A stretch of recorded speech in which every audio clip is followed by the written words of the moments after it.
He saw the writing on the wall, said absolutely not.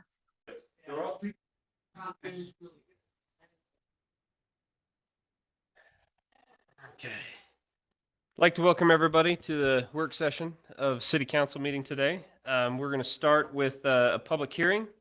So if anybody is here for the purposes of hearing or receiving public input regarding the adoption of the fiscal budget for fiscal year 2023 through 2024.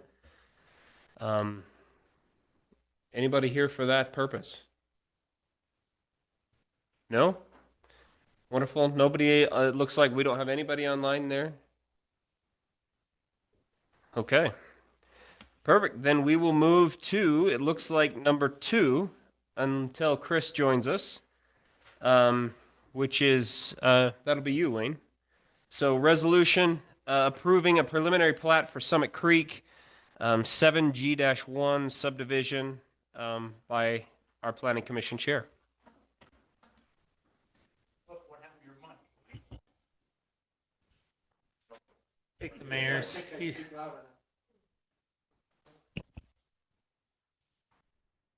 I'll just introduce this a little bit here and then turn the time over to Summit Creek, whichever one of them want to make this presentation.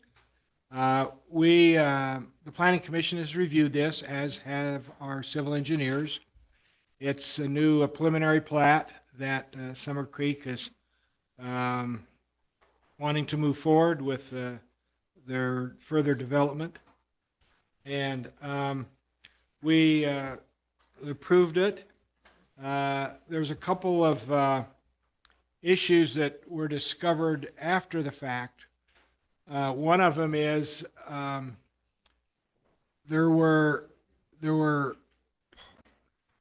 a portion of the preliminary plat is not in our city. It's in Elk Ridge. And we didn't know that. Summit Creek wasn't aware of that as it was platted out, because it's adjacent to our property. So anyway, we realized this after the fact, so we talked to Summit Creek about how they wanted to handle it and what they've decided to do. And it shows in your packet is there are 4 lots there. 4 or 3, Ben? In Elk Ridge? Yeah. There are 3 in Elk Ridge. So we're setting that aside now. We're not going to, those have been removed from the preliminary plat, and there's been some redesign of a few of the other lots there off of the cul-de-sac so that the preliminary plat can go forward with the other lots except for those in Elk Ridge. And there'll be a decision made later on as to how the city, as we get together and further discuss with Elk Ridge, how we can come to an agreement to handle that. Summit Creek is interested in moving that property into the city. That property that's currently Elk Ridge? Yes. Okay. And they've sent information to Elk Ridge advising them of that. We haven't had any discussions with Elk Ridge yet about it. But for purposes of the preliminary plat, those have been removed. So I just wanted to make that comment. So does the property line actually make that little bubble around that? Or is that just on the drawing? No, it's straight, but so there's probably a portion of that is in Woodland Hills, but is not. It's just pieces right there. Yeah. The bulk of it is obviously in Elk Ridge, Right, but it's- there's just a little piece there but what is there is in Woodland Hills. Okay. That's not in Elk Ridge. Yeah, just want to make sure we're not approving something that's actually in That's their right. city. No, and that was the way it was concerned designed about. that way. So So Wayne, is the pieces part of those lots that are now currently in Elk Ridge, those pieces that are Woodland Hills, are they included here? yes. Okay. So Yeah. when They've cut it, redesigned that down there, you that cut area. it straight down the property lines. Yeah, pretty Okay. much. Yeah. Okay. Bucky. Okay. So we adjusted the road, made it smaller so it would be. And it still has adequate space for turning around the fire truck. They're looking at that now, make sure that that's the case. So I'll let me turn the time over to, I don't know, Ben or Bucky or Steve, whichever one wants to come make presentation. Who do you guys want?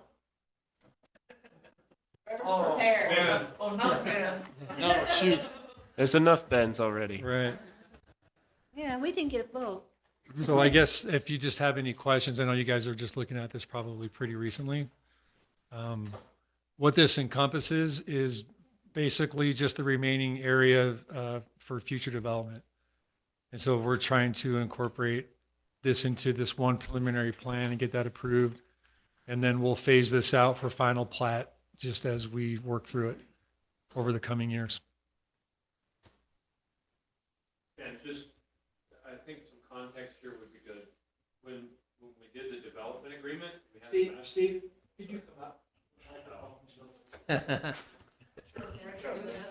Hold on just one second. This is more a question than a comment for Ben, right? I think when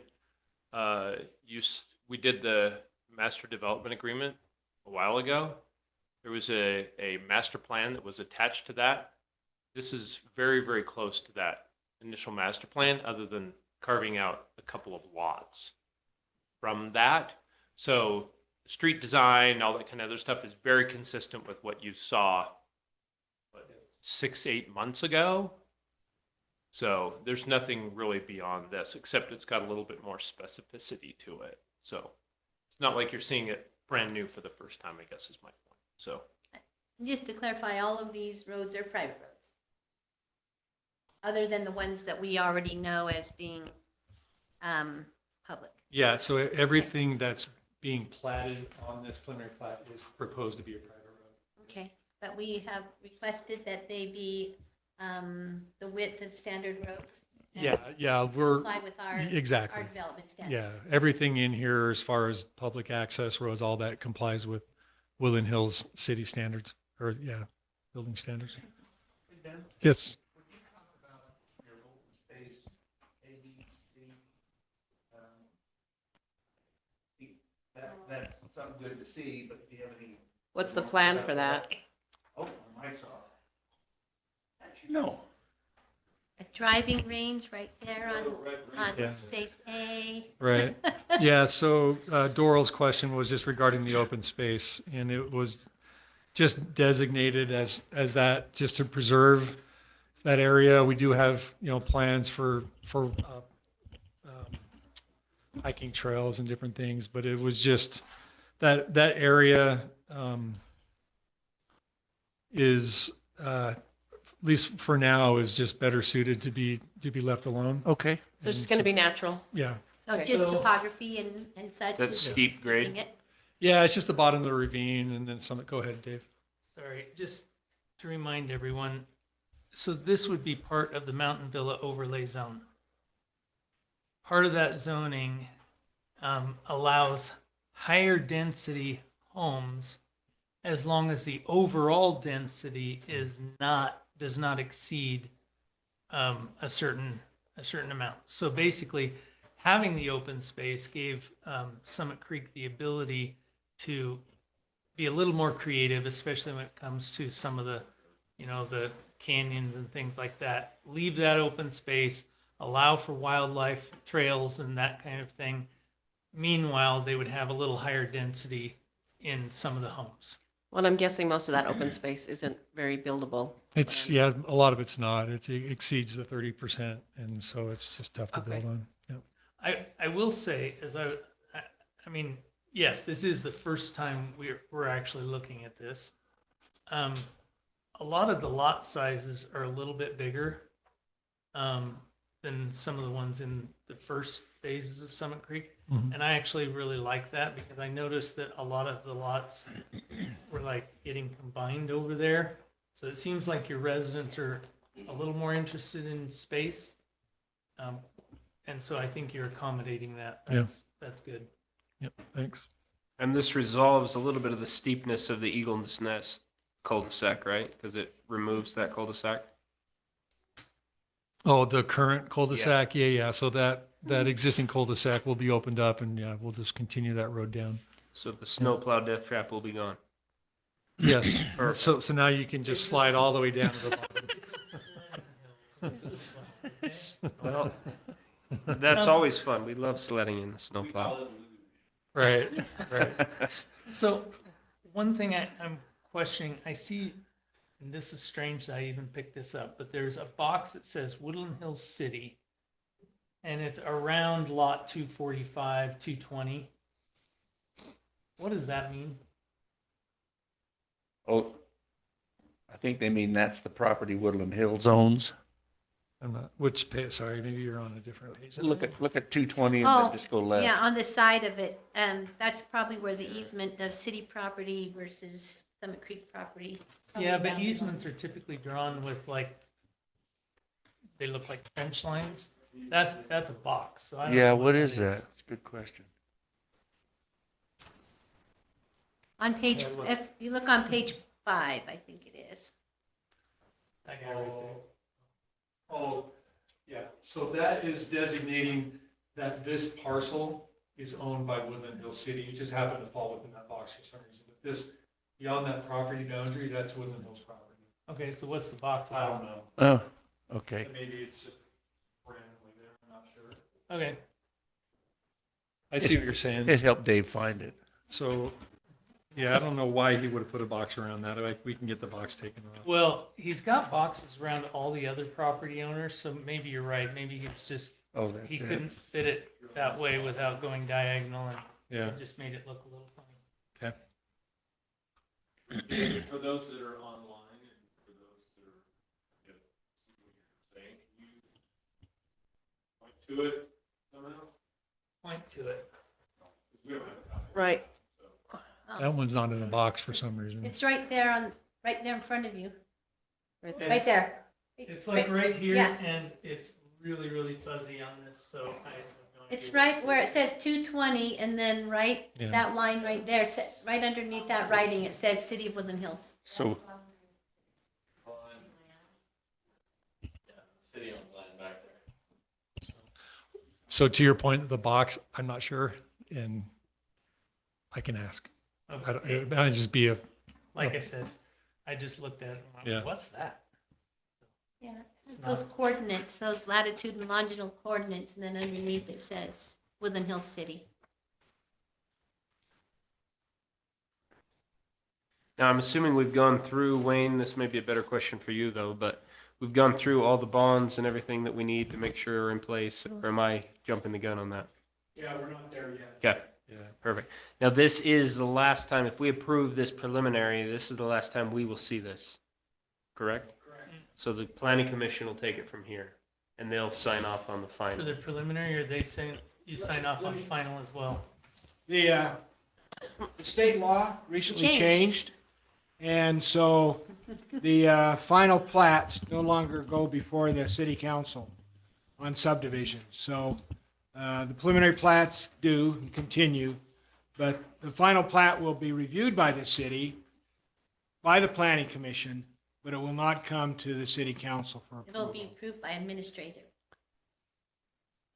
so, okay. State code. Are these, So Thank you, Wayne. the one thing that, again, there's that, state.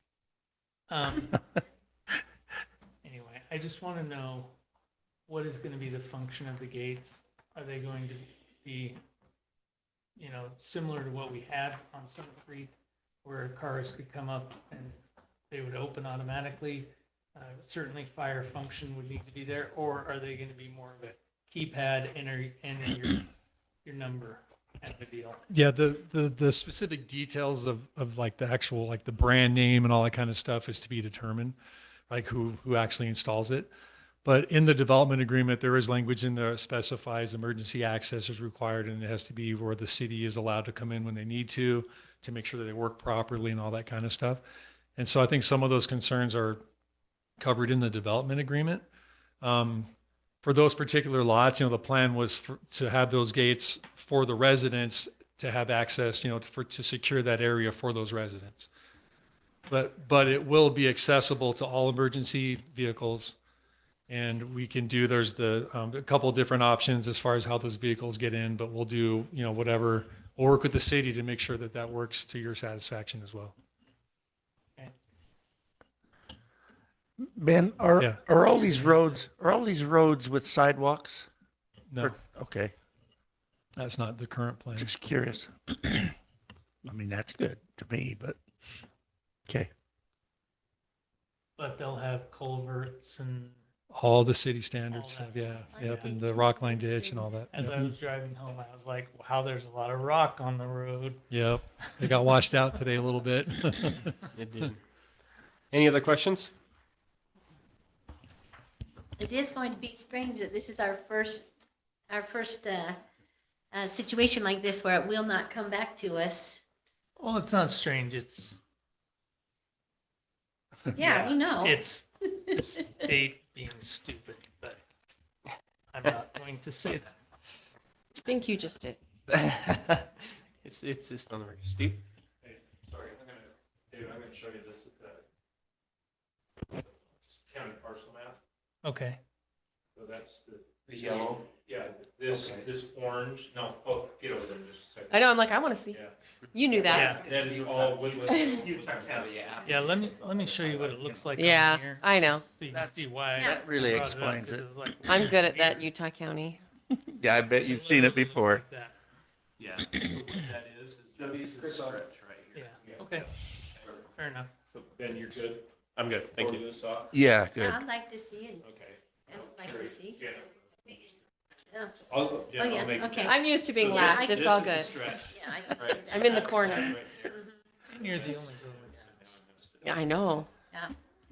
So, I always, ladies first. I always tell them that. and what they say in response? Well, like when I make dinner, they're like starving and they love what I make. And so they like dive in and I'm like, I'm the cook Right. and the lady. It's just kind of this weird space. Really odd, Yeah. Sometimes it's not worth the Very fight though. I odd. just back. Odd with the pill yeah, space. it's right here. Okay. It's probably And on so that you're- cliff. what Uh-huh. David showed Off me that is cliff. the thing that said Woodland. Yeah, that's real. Somehow when we formed the city, that was Yeah. the boundary and Okay. there was not a All right. developable Okay, space. thank So you. we just became the. Thank you, city. Steve. Okay, we're gonna jump back to point number 1. Oh, yeah, Brent.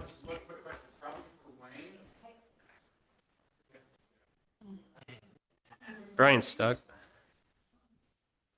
Quick question probably for Wayne to answer is on Summit View Circle down there where it borders up against currently Elk Ridge. I know the plan is annexation, but that's gonna put the right of way, I had it in my head. Access? Yeah, we've got that 12 feet from the edge of the road. That's gonna put that into Elk Ridge. Is that gonna cause any problems if say, that doesn't get added? That's kind of the question I have. Is that access that is supposed to be there crossing the border going to cause it? So my understanding Well, is, if you look at that circle, it's the edge of it's right on the border of Elk Ridge. yeah, So the 12 feet is inside the asphalt, it's 12 to 13 feet from the edge of the right of way. So that's 12 to 13 feet, the rest of the right of way outside. Line you see there. So that is the edge of the right of way. Okay. thank you. Okay. the other thing that I'll say about that is, annexation, the city that's losing the property doesn't have a whole lot of say. It's really the property owner that gets to make that call one way or another, whether they annex or don't. So given that this is Summit Creek's property, they're the ones who get to make that call. And how big of a property is still in Elk Ridge? 3 lots. Oh. There's That's more than 3 another lots. process that's been established by the state to exchange properties back and forth. And it can be done with a border boundary agreement between the two cities. Some of the process is the same as annexation, but it has a different title and there's a couple of different processes. So that's something that the two cities need to work out when that time comes. If there's some mutual agreement there is the best way to do that. So I just didn't want there'd be any misconceptions that annexation was the way that it will be done. There's an option to that as well, so. Thank you, Wayne. So is that all going to happen timely enough that utilities can be put in the Elk Ridge area? Yeah, I mean, when we run utilities down there, we'll have them ready to tie into. Okay. Yeah, yeah, because we We'd still like have to- plans to put those lots in, so we want to do it in a way we don't have to cut asphalt and tear up stuff if we don't have to. Okay, yeah, thanks. And your, Thank you. your proposal then is on the annexation is annexing that whole piece. Yes, That side, that's not right. just a little sliver that Yeah. would accommodate that. So future development. Carrie, I think because of the size, sorry. Thanks, Ben. Because of the size of the lot and because it goes all the way down to Loafer Canyon Road, Yeah. it may be that it's best for the cities in order to, we may have to split that lot. Right? Because there's some that may have to be serviced from Elk Ridge and some that may have to Yeah. be serviced from Woodland Hills. So I think to answer your question, still to be determined based on the discussions that go on between the cities. Yeah, and we have had discussions with them for many years on lot realignment and some of those residents who currently use services in Woodland Hills, et cetera, and trying to clarify that. So as it goes forward, To be determined. Okay. Perfect, thank you. Okay, let's move over to point number 1, resolution adopting the final fiscal year 2023-2024 budget. So Chris, we'll jump to you on that. Great. Let me just get my camera on here. Really, nothing has changed since you guys voted on the tax return or the truth and taxation tax rate increase. So the budget that was presented in June is still the same one. No changes to it. Anything further for Chris? Okay, then we'll move on to number 3. Proposed first amendment to the development agreement with Summit Creek. So Wayne, back to you. With these, with the preliminary plat and some of the updates, including now losing a few lots there that we've talked about, as well as some lot realigns and changes that Summit Creek has had, it's necessitated modifying the development agreement to make those adjustments as well as far as the lots and so that's what that pertains to, is with these lot realignments and changes. It's given, it added some and then it took a couple away. So the numbers of lots in the development agreement is changing by 3. So that's what this amendment does, is change the development agreement to reflect that. three more, 3 less. 3 less. As we go forward with working with Summit Creek, there's likely to be other amendments also. And so it's nothing that the development agreement is kind of designed to make changes as changes are needed. So we're not really looking at that as anything problematic, just accommodating the changes as we go forward with the plans and so forth. So that's what that particular item references, and it coincides then with the preliminary plat with the lots that they have and are going to be developing. Any questions about that? Anything you want to add? You're next too, so you should just stay there, Wayne. The only thing we noticed as I was looking at with Ben, Ben keeps pointing me up front. So the only thing I noticed is the draft that you have, I think is dated a blank in April. It should be a blank in August. We changed that. Oh, you did? Yeah, I was gonna say, mine says August. You guys are ahead of me. Wonderful. Okay, thank you. Anybody else? Nothing? Okay. Number 4, ordinance amending city code 10-4-5. the amendment has a 2022 date that needs to be fixed, but it's at the bottom of that. No, that will still stay the same, because that's the original development. Oh, okay. Because this is an amendment too. Okay. The amendment will have today's date, right? Yes. Right. Okay, perfect. So, ordinance amending City Code 10-4-5D, requiring drawing and information. Back to you, Okay. Planning Commissioner.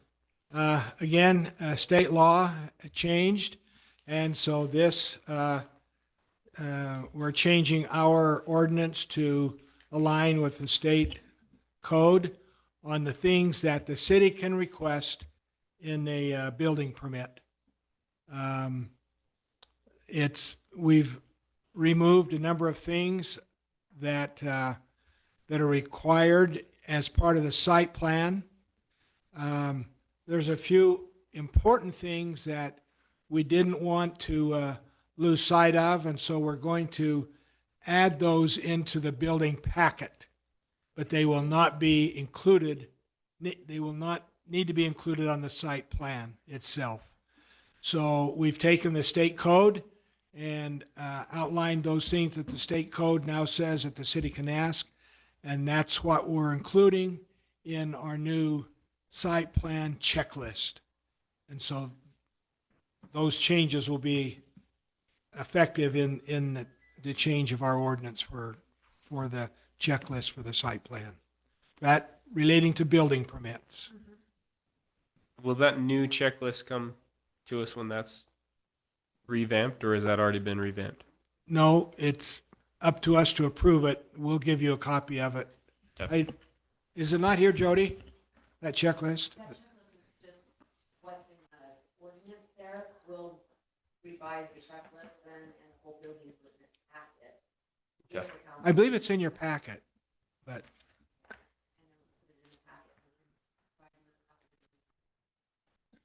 I have a question. When we adopted to have the natural studies be done, you know, a lot of emphasis has been put, especially since those Draper homes, you know, kind of slid off, and that was all engineered and supposedly correct, and the site was deemed buildable, and obviously with the increase of moisture, that wasn't the case. So in our hazard studies, as part of that, identifying that they take soil samples if there has been any disruption, so that we know if it's stable. I mean, we are slope development community, so are we putting anything in place that would allow us to have the current study at the time that showcases that that land has been deemed buildable in the hazard study? there's a lot of Soil samples, yes. there's a lot of flexibility in cities establishing through our engineers whether land is going to be stable for building or not. When that originally was passed as part of our ordinance, we required every lot to have a study done. We have changed our ordinance that now identifies areas within the city that have been identified by state agencies as well as our own, if needed, where there is a risk. And so now we only require those studies to be done on those lots that are identified as risky lots. As we go, and those lots in Draper were fill, they weren't natural. So our engineers have flexibility in looking at those areas and seeing if, and even requiring the developer potentially to do soil studies to see how stable the soil is in that particular area. If we feel that there are issues, then we will address them usually at the time of that subdivision development. Once that development is done, we're pretty much locked into what has been done as far as studies go or requirements and so forth. Now, if we happen to come across something that got overlooked, whatever, we're going to do further studies on as a city. And we can do that with our ordinances, allow us that flexibility to do further research to see if if there's going to be problems with building there. Yeah, well, I knew that, that their property was Phil. We have had some historic slide areas, which may have been, many years before our city was even established, that we recognize that there's evidence that there were debris flows. And so I guess if that was ever the case, just making sure that as we sign off on development, that we're aware of whatever the hazard could be. I think that's part of what the Drapers mayor said to me is, well, to all of the cities, is he was like, everybody make sure, because just because it has the engineering stamp, don't just take it and walk away. Actually recognize that this could be a hazardous area, and we have several that have been identified, whether it's earthquake or flooding or debris flow and fire, whatever. And so I just wanted to kind of bring that to the attention that we might want to just make sure that we're covering those bases for those homeowners. We don't want them to have adverse effects for their For quote sure. unquote dream home. Our engineers too, we ask them to identify building envelope in the lot. So a person buying that lot knows that that whole lot may not be suitable for building, just this part will. So we're quite particular about that, and leaving research up to our city engineers to look and review that and compare with fault studies and things like that they have access to make sure that we're, as much as we can at the outset, that we're not approving building on a lot that there's going to be problems with. So, thank you. Wayne, thanks for digging Okay. through the new laws and getting Well, them we're still updated. doing it, so there may be some other Thank you. changes. Anything But- else? No? Perfect. Okay, thank you, Wayne. Okay, we're gonna go to number 5. Yeah, that'll be you, Mark. Proposal to upgrade the Broad Hollow well from Mark Sylvine. It's actually on the online one, it's number 6. Oh, really? Yeah, and number 7, if you don't have the online one, is, Yeah, I know. it it's- changed from the printed one. I noticed that too. I was like, It's moving target.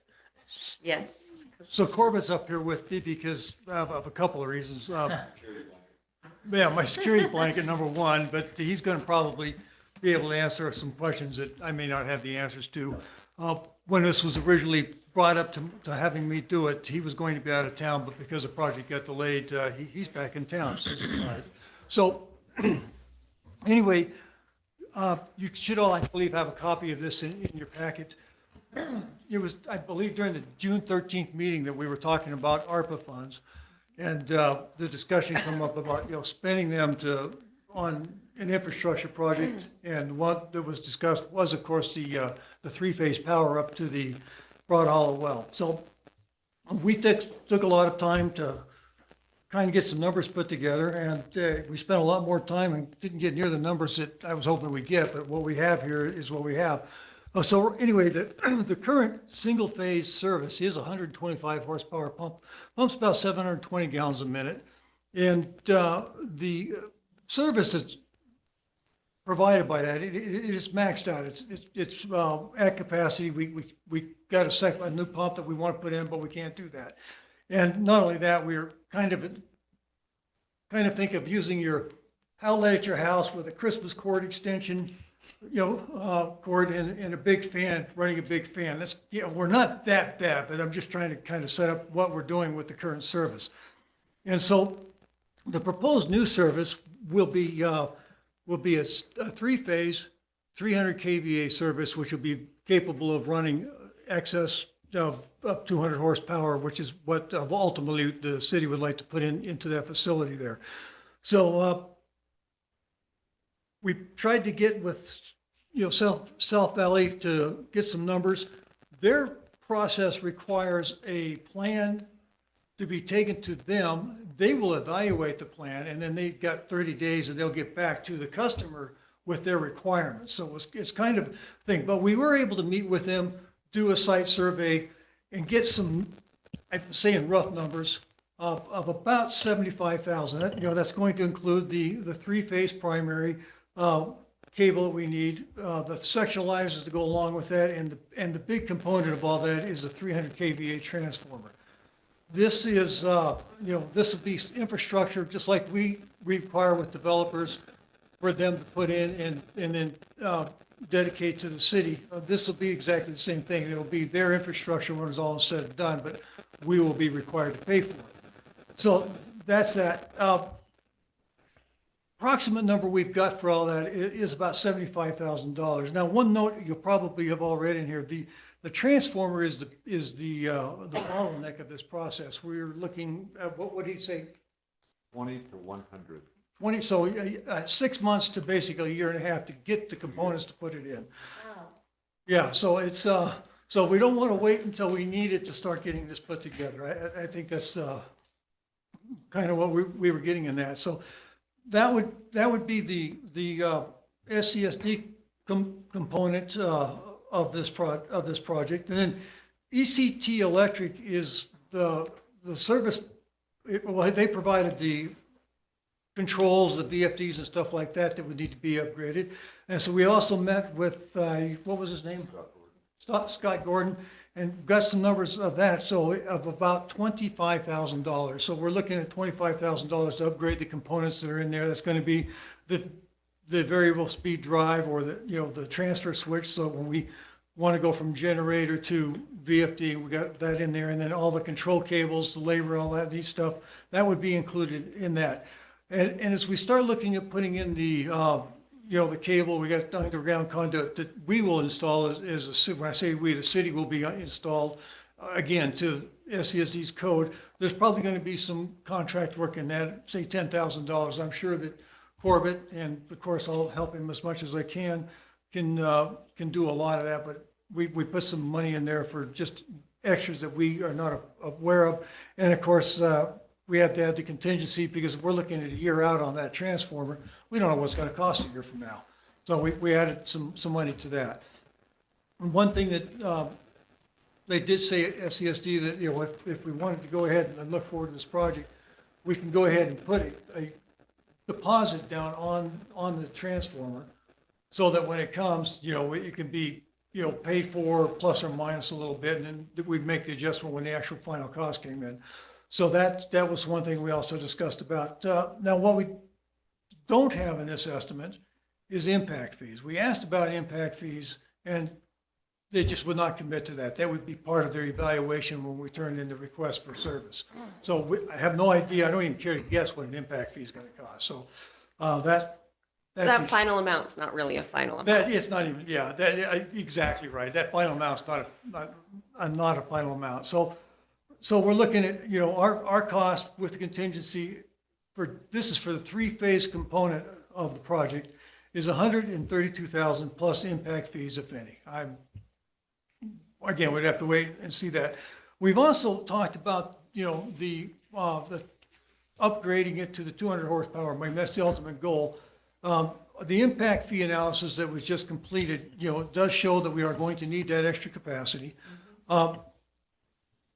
Talked with Ted here over this project too, and he's confident, as I'm saying here, it's very unlikely that there'll be enough money to do both the three-phase and the impact, both the three-phase and the pump install on that. So there's going to be some extra money that will need to brought in.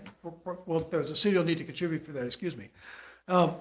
Talking with Ted, we do have an impact fee, a water source component of our impact fee that can be used for that. I don't want to, get into that. That's probably going to be between Chris and Ted and Corbett on how we would spend that money, and of course you guys.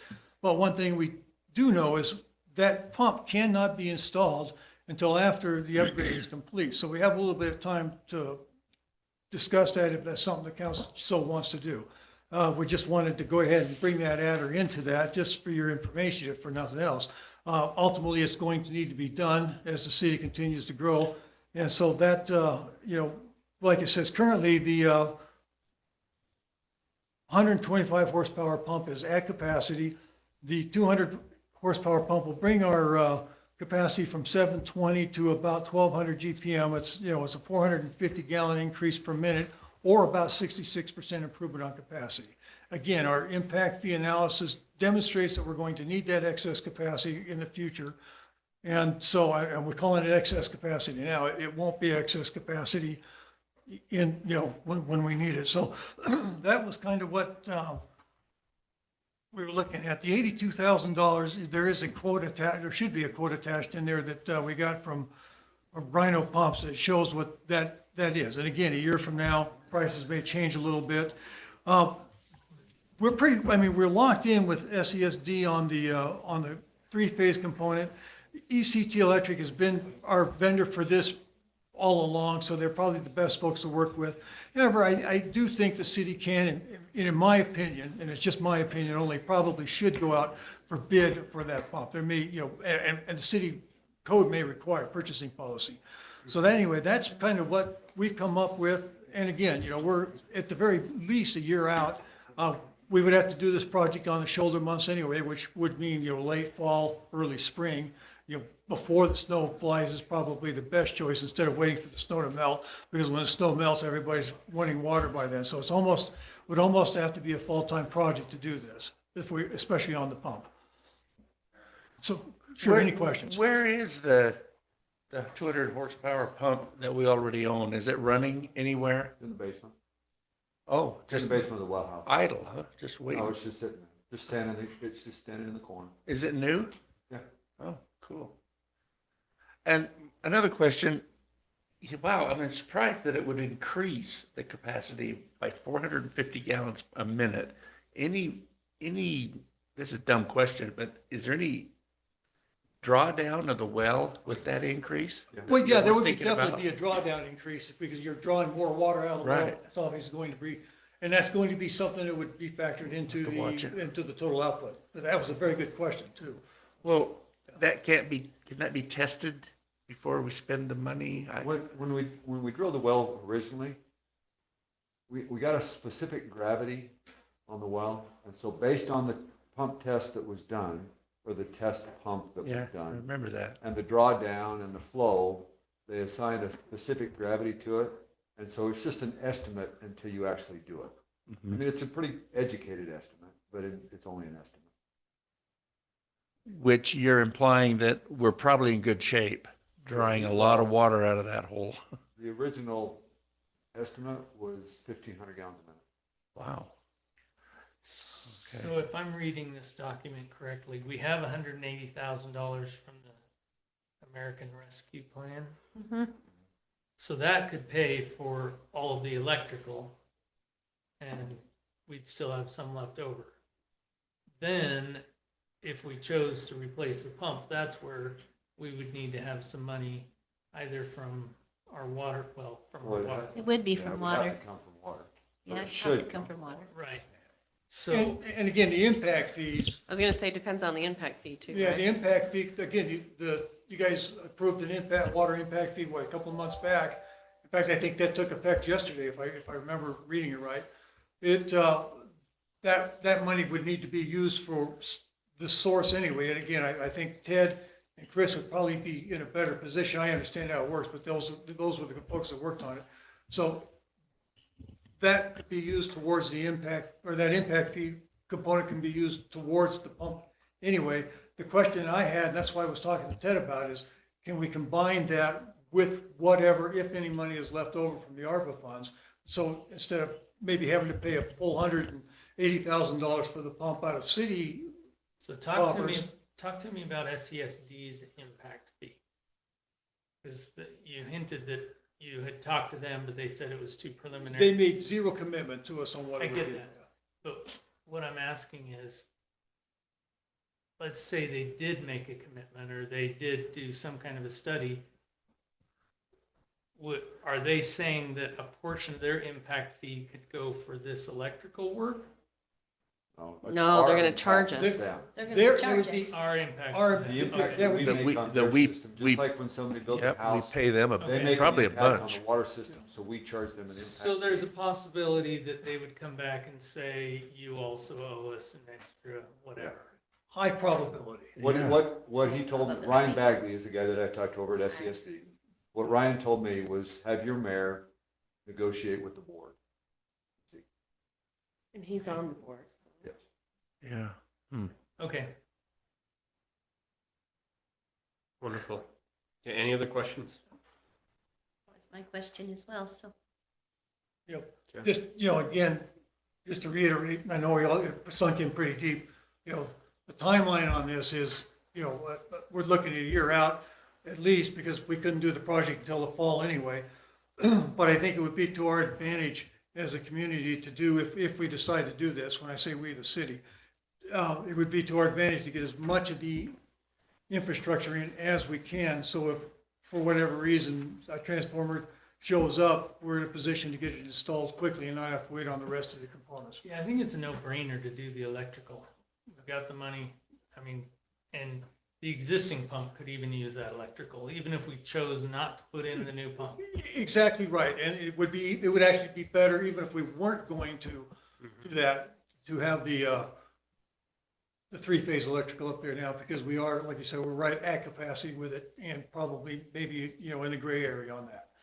So our vote tonight would allow you and Corbett then to purchase this equipment, start getting it going as soon as possible. It's not on our business. Oh, it's not No. on this? So Oh, we I would didn't need to notice talk that. with the mayor to see if we Okay. can't get it on To next get council's on agenda. next time and then purchase that But- equipment that's Let's go to necessary. an RFP. The other, yeah, the RFP would have to go out. The other thing is that we do have to use all of the ARPA funds by a certain date next year, by the end of the year.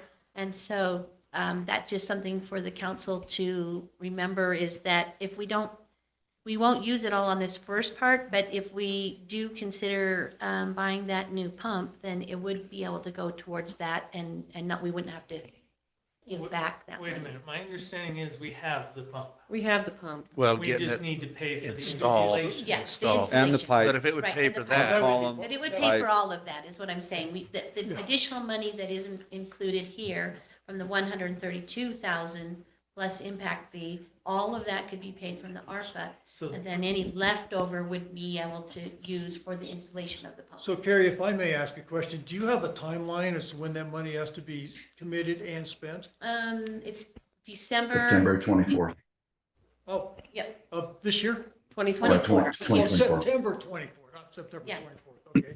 That is yeah, we committed have and a year. spent? So the other thought that I had is, this is a classic project that would be a phase 1, phase 2 thing. So we can approve phase 1 now, well, relatively now, Mhm. and then worry about phase 2 later on. Correct, and I kind of expected that's what the council would do. We just wanted to bring it to your attention that would be, that phase 1 is really half of the project. You could continue to run on that 125 horsepower pump with the upgraded for as long as the pump lasts. But at the same time, ultimately, we know based on the impact fee analysis that we are going to need more capacity there. We also have the Maple Canyon pump and that source we can bring in and tie into the mix. But what we would lose by doing that is any redundancy in the system. So the other question I have then is for the generator that's up there. Good question. So do we need to make any modifications or changes for that, or is it already capable of 3-phase? It is three-phase. It's a three-phase generator, three-phase, 250 kVA. It'll run a 200 horse pump. Okay. Yes, it would run the new pump and all the new infrastructure from the ECT electric, that would tie the generator into that. That would be part of the cabling and controls. So that the generator, and that's a very good question. Thanks for asking. So that generator currently is useless to us because we don't have the second half of this electronics. No, No. it's not. It can So still it run. can still run it currently. Didn't you build a conversion so it can go to the single phase? Well, you can run a single phase off of a three-phase generator. You only use 2 of the 3 legs. But right now, we have a 3-phase VFD that is connected to the generator, and the transfer switch is between the VFD on the single-phase side from the utility, from SESD, and the three-phase VFD coming from the generator. So we're going to change that and go with a single VFD, and then have the transfer switch in front of the VFD, switching from the utility to the generator, or back and forth. Okay. All right, thank you. Okay. Thank you, guys. Thanks, Now- Mark. Thanks, Mark. If we jump to the online agenda here, Yeah. Janet, it has you. Are we tabling that? Or No, no, we're good? Okay, so we'll jump to online number 7. Update on the emergency access road off of the Eagles Nest. Councilmember Lunt. yeah, and Chief's gonna come up too. So when, Chief or engineer? What hat? Chief, Which? this is Chief hat. Did your knee You have to be nice to me now. Did your knee give out? We're nice. So, to you both ways. when we talked about moving the fire access road to the neighbor's property, and they were here, and Tim Shanto spoke to us, it really bothered me. Just him talking about some of the things that had happened on his property. So I spoke with the chief and had him talk to the other fire people just to see if he had an issue with us taking that away as a fire road. So, it's an emergency exit. So we would still keep our easement. That won't change. We'll still have access to that property, in the case of a fire, right? But he can put a private property sign down at the bottom so that people don't come up onto his property. And Chief spoke with him about it, so. Yeah, I talked to Tim Chant a little bit about this. So, I mean, it was kind of concerning. He gets a lot of people up and down his driveway, basically. Some, and when I talked to him about it, he says he gets several of them that go trespass onto his property. They leave the driveway, go through his property. He had a couple of people yell at him when he tried to turn him away to let him know it wasn't a trail. Some people think it's an actually walking trail. So, I mean, obviously, I think he heard all the concerns, and he expressed those again when I talked to him. Learned a little bit about the history of that. So that emergency access was built when the only other road out of town was Woodland Hills Drive, right? And so now we've got Willow Reed, we've got Summit Creek, that leave town now. So we've got a couple other ways out of town. So I think, in talking with him, what we presented, or when I talked to him, was what Janet mentioned, that I don't know that we necessarily need to have this as a designated emergency access. We could do away with that. And about the only thing that would change is we would change the signage to be, say, private property, private drive. The city would keep our easement. We, as an emergency response department, would still know that we have access through that area in the event of an emergency. And I talked to him just to let him know that he couldn't gate that so that we couldn't get people through there if needed. So about the only thing that will really change is a designation on a map and the signage. I think And it's it'll- on all trails, so we need to figure out how to get that removed as a trail. And yeah, somebody put it on all trails.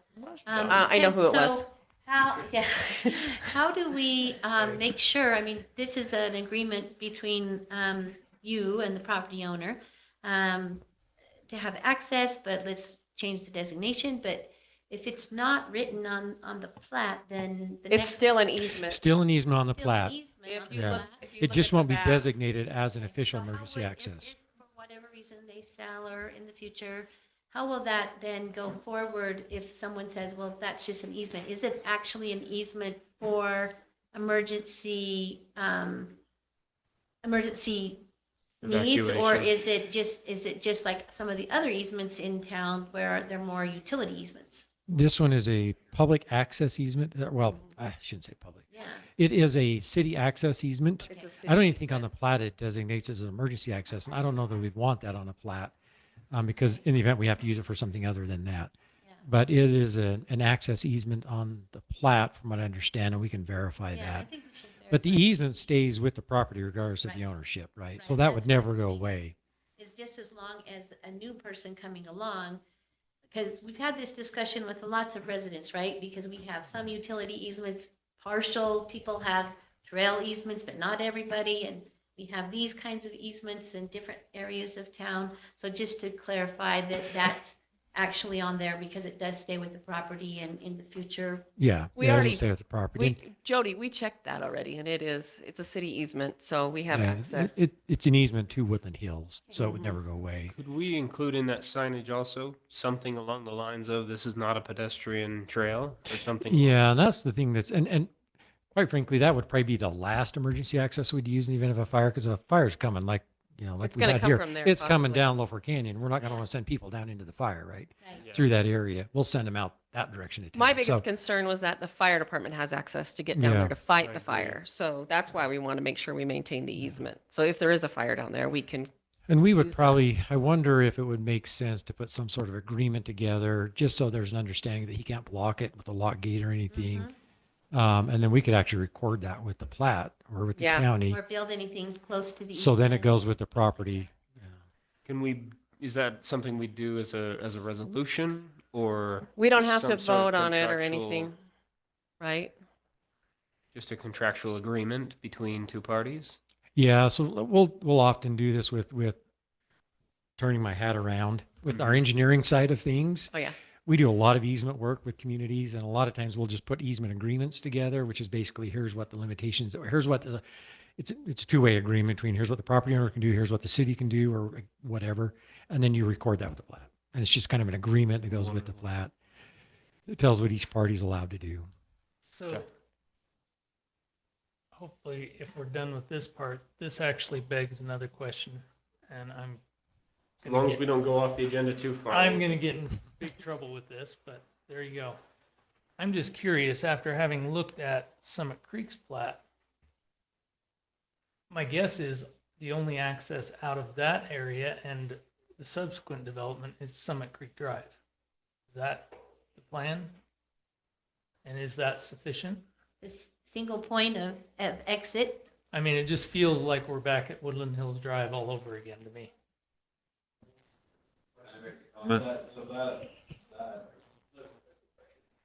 So your development,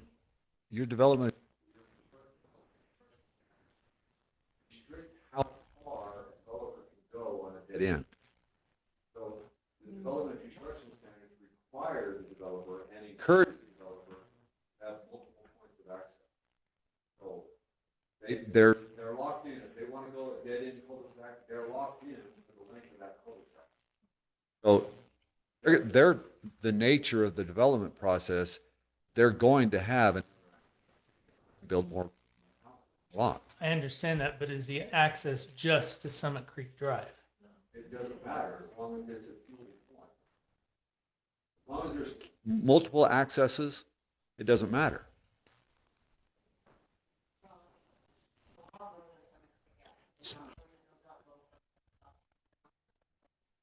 They're proposing it would go So to your point, Dave, yeah, the Bear Hollow and that extension of the Eagle Nest eventually end up on Summit Creek Drive area, and that's what you're trying to say, because they're all making it to that location now. If you came out the top of Eagle Nest, you could stay on Woodland Hills Drive and make that another access, but I think the new development ends up back on Summit Creek I'm Drive. just thinking, safety, and it's interesting because I know that Chief Northrop was concerned about two scenarios. One was certainly a fire coming from the top, One coming from the but the bottom. other one is coming from the bottom, and that's what makes me, just a little hesitant to And- not have this as an option. And keep in mind, it will still be an emergency access. Yeah. It's I just get not going to that. be No, I get public. that. But again, Right. I get that. I understand. We're done with that.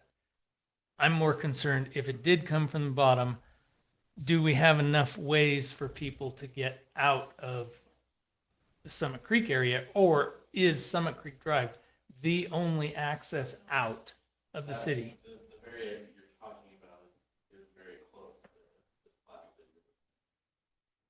Right, I know that. But if it was coming from the bottom, they could go to that same. Okay. Or you could come up to Woodland Hills Drive and hit Woodland Hills Drive out. Right. That'd As be long another as it's option. coming from the.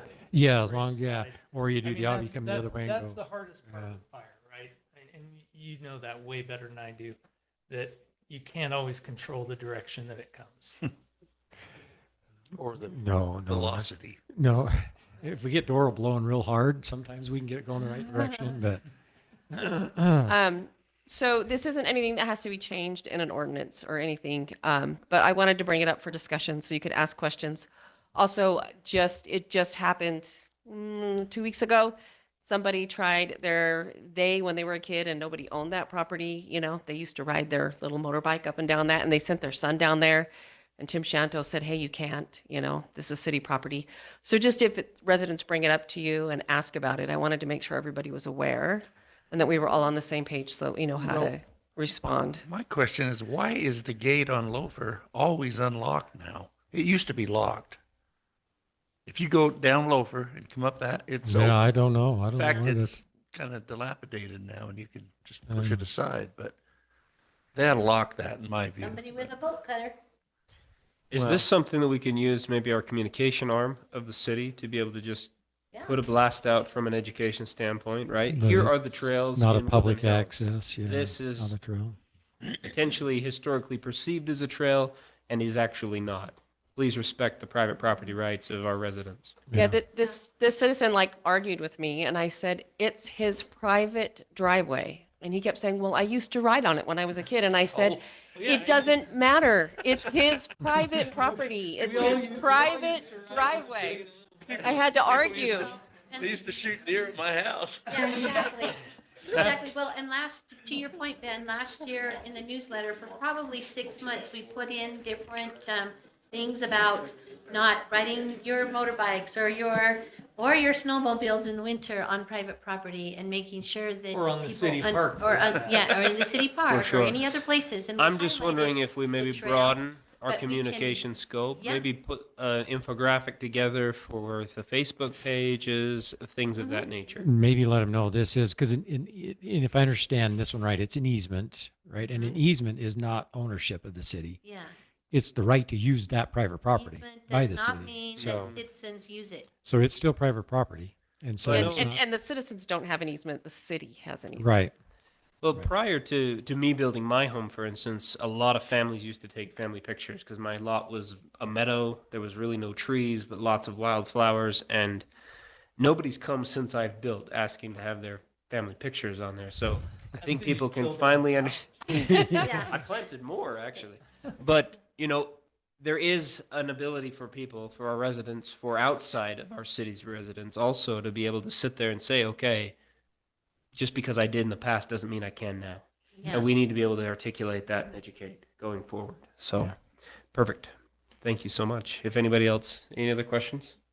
Well, if that really is on all trails, would the Trails Committee take the task of I'm getting it I'm off? gonna follow up on signage. Okay. It was my idea and I gave it to Chief and he ran with it.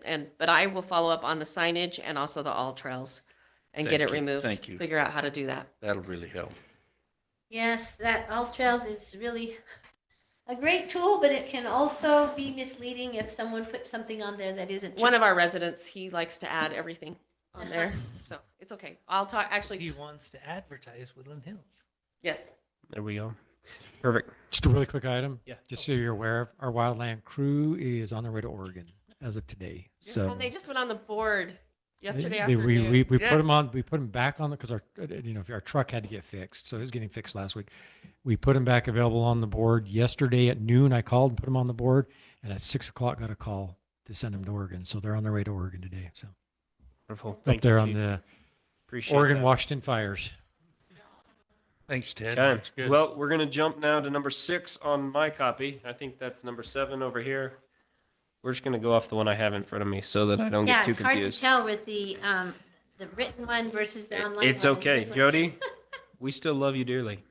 Yeah, Okay, request and proposal to form a community development committee. yes. Councilmember And I did Malkovich. email it all to you, so if you had a chance to have the copy of that in your email, kind of formatted it based on other committees and the way we have formatted it, just to give you historical reference.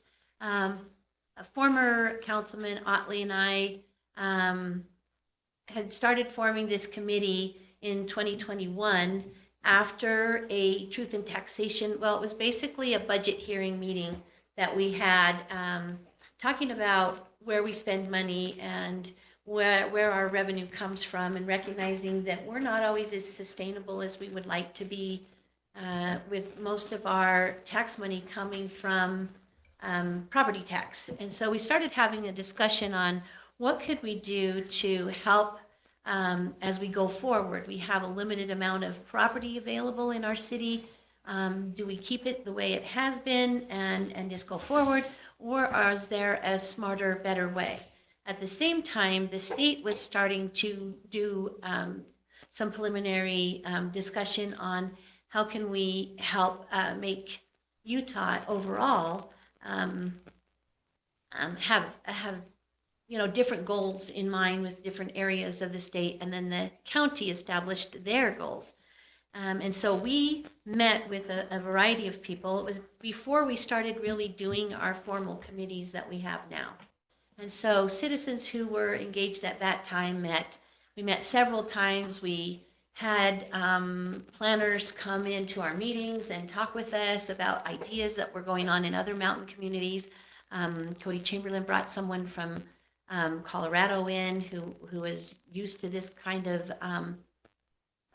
our hillside development in mountain communities. And so we had started to meet with that. And at the same time, then the UDOT grant came available. And so I applied for that, and we were awarded that grant. We applied for it in October of 2021, and we were awarded it in July of 2022.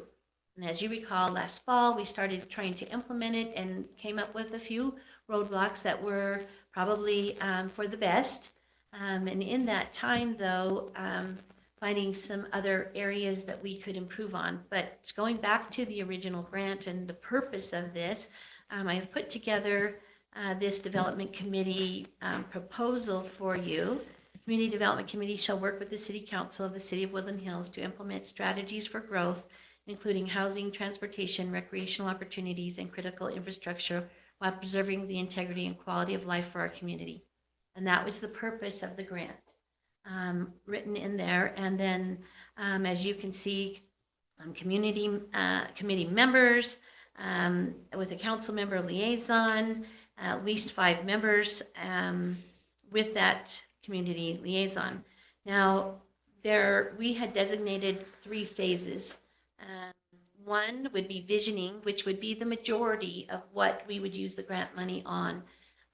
Putting an RFP out for professional strategic communication, as well as professional planner to help us gain public opinion, build teamwork, have our public hearings, do surveys, etc. Really would be the bulk of it, mission and vision, finding out if we do align with what the state is requiring from us, as well as what the county's plans are for the south part of the county, so that we maintain our quality of life and sustainability.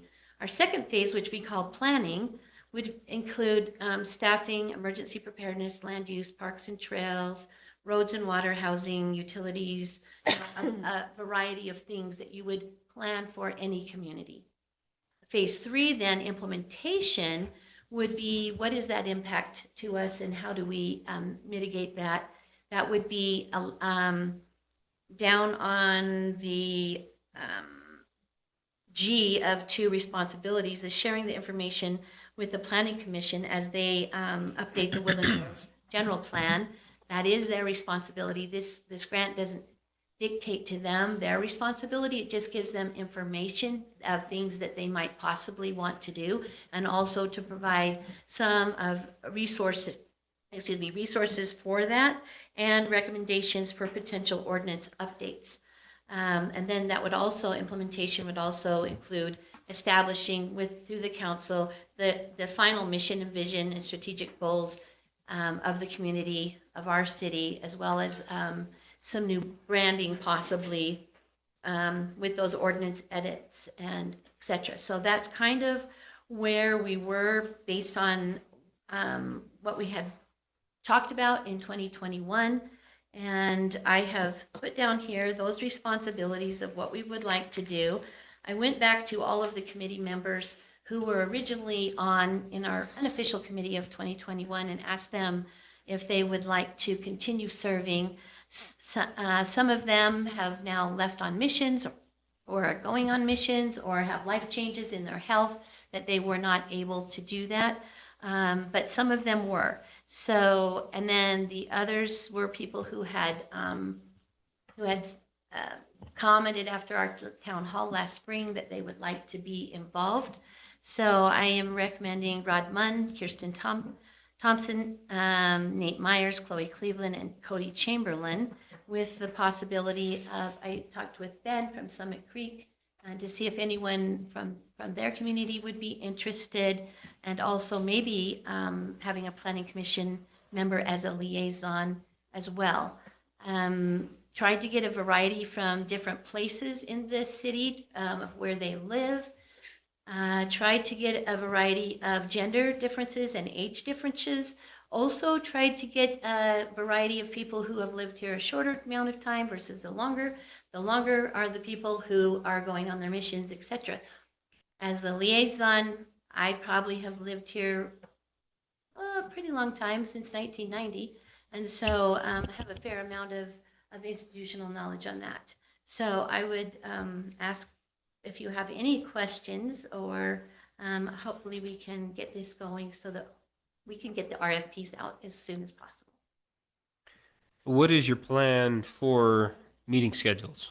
Is this So- something that we'd be able to move on Yes. quickly? Well, that's what we're hoping, is that what we can do is, we know with all of the other committees and having, and that's is another reason I put chair and secretary, so that there is somebody who is the liaison with Jody for the logistics of making sure that there's a time and a place and an ability to use the Zoom, as well as take minutes and post them appropriately, because that's one of the problems that we have had with other committees. And so this would be something that after we are approved, we can sit down with Jody and make sure that we find the time and place that would work for everyone. Wonderful. Doral? I personally believe the names listed on here would be better used as attending planning commission meetings and giving their input there. I feel like this is trying to split off the planning commission responsibility of planning for our city. And so 2 issues. That one's number 1. I guess I have 3 issues. The other thing is under the purpose in your write-up, no mention of the planning commission until down at letter F. We got our email today from the planning commission, and I see an attitude of the planning commission stepping back and being less involved in planning this very important part of our city's future. So that's how I feel about it at this time. The other item is no one on the committee on Lower Oak. Lower Oak have a huge worry about the future of our city as far as dense housing is concerned. And they really need to be a part of this from the get-go, and not late, and Right. not late into the picture. So Yeah, I those are requested a few names of people from Lower Oak who might be willing to serve. And at this point, the people I called weren't really interested. They had church callings or some other things that were important. But if you have names to bring forward, I would appreciate that, and I could call them. With regards to the planning commission, Well, I have a Yeah. problem with the committee as a Yeah. whole, Well, let let alone me go back. giving members The- to it. the purpose is what we stated as our purpose of the grant. Now, we need to remember, when you apply for a grant and you're given a grant, it's based on what the person who gives the grant is asking for. And so we put this as our purpose in the actual grant. It has nothing to do with upserting any of the planning commission role. Their land use role is solid. Their ability to do the general plan is solid. This committee has no jurisdiction over land use, ordinances, or general plan at all. This is an opportunity for us as we grow and go forward. We know that South Utah County will have more growth than ever before. We recognize that with the treehouse or whatever they're calling themselves, development to our whatever that direction is now, the old Davis property, as well as Salem coming up on the right over 11200, that a lot of development is going to happen. Summit Creek has done a great job of advertising Woodland Hills and getting people coming to our area. We know, we just had a truth in taxation. We understand that we are not sustainable with our current revenue. We need to discuss and see what we can do. Whether we need to be able to see what are our options. And that's what this committee is tasked to do with the grant money that we've been given, is to find out what our citizens want, what our options are, so that the council and therefore the planning commission would be able to do their assigned duties. Doesn't take away any of that from anyone. And yet it just is a gathering, using those resources to gather the information. So there are some, as we've already discussed earlier, some things that are happening on the state level that are mandating certain things. We know that there are going to be legislation brought up this coming session for affordable housing, meaning probably some mixed use and or moderate income housing is what they're calling it for every city. And we need to be prepared for whatever they throw at us. It's better for us to be proactive and know what our community wants prior to being told that you have to do it by a certain date. So that's what this committee does. I hope that that the Planning Commission knows this has nothing to do with upserting any of their responsibilities. They still can go forward with all of their duties. This is just to assist and help. We will not be using it to do anything different. And again, all of these things, these responsibilities and that purpose were in the original grant that was allocated to us. Planning commission would be over for the aid or low-income housing stuff. Yes, they are over all of that. They are So, over any changes think- of statute. This is just to identify, that's why I said the bulk of this is that phase one of visioning, of gathering the information, having the focus groups, having our citizens come in and recognizing, here is our budget. This is where our property tax, what we can do with it. We have all of this land that has not been designated for any particular use yet. The Planning Commission would be in charge of doing that after we gather information of what people feel like would be best for our community to keep our sense of quality of life, but also maybe help us pivot with state statute and sustainability. I would like to hear Wayne, what his thoughts are. Well, if I can, right before Wayne jumps up here, I think one of our issues as we've gone over this topic now, I think we're breaching in ad nauseam, right? 2 years. It's extensive. We've discussed it a lot. Is we have focused so much of our attention and focus on the land use side of this that it's become a land use thing. Whereas this grant, as I have gone through it and read through it and looked at it is information gathering and to help inform things that Planning Commission may use. It's what does the residents of Woodland Hills want? What are the things we might need to be looking for into the future? It's not I would love to read a copy of the grant. I've never seen that. Can we get that, I want a Carrie? full copy of that whole grant, because when you get a grant, I'll just throw this out there. When Please. you get a grant, they're giving you money and you're going to give them stuff back. Correct. And in that vein, I believe you're giving back some of the rights of our city. When What? when you take their money to do a study, Yes. and they come up with, oh, you got to do this down there in the lower part of the city, and you got to do this and that. I think you could potentially lose some of the rights of your city. Could So- you say To that? build it out as you plan from your own planning. Could Just you go say that back in a to different the- way for me? Well, can I add something here? And I will try to say something in a different way. From the get-go with this particular grant, the council wasn't informed of the grant prior to the grant being submitted. We've gone over why. I don't need to go through that anymore. The mayor knew because the mayor, Ted. Well, Just we're to good, let you Carrie. know, I the said- mayor, I said we don't Ted, need to and go over Wayne that. all wrote letters. I said we in don't favor need to of go it. over We're good. that. We're good. I know, Carry on, but I David. just want the rest of the council to know. I think they Because do. two of We them know. weren't Hold on, the- hold on, weren't David. elected at the Continue, time. please.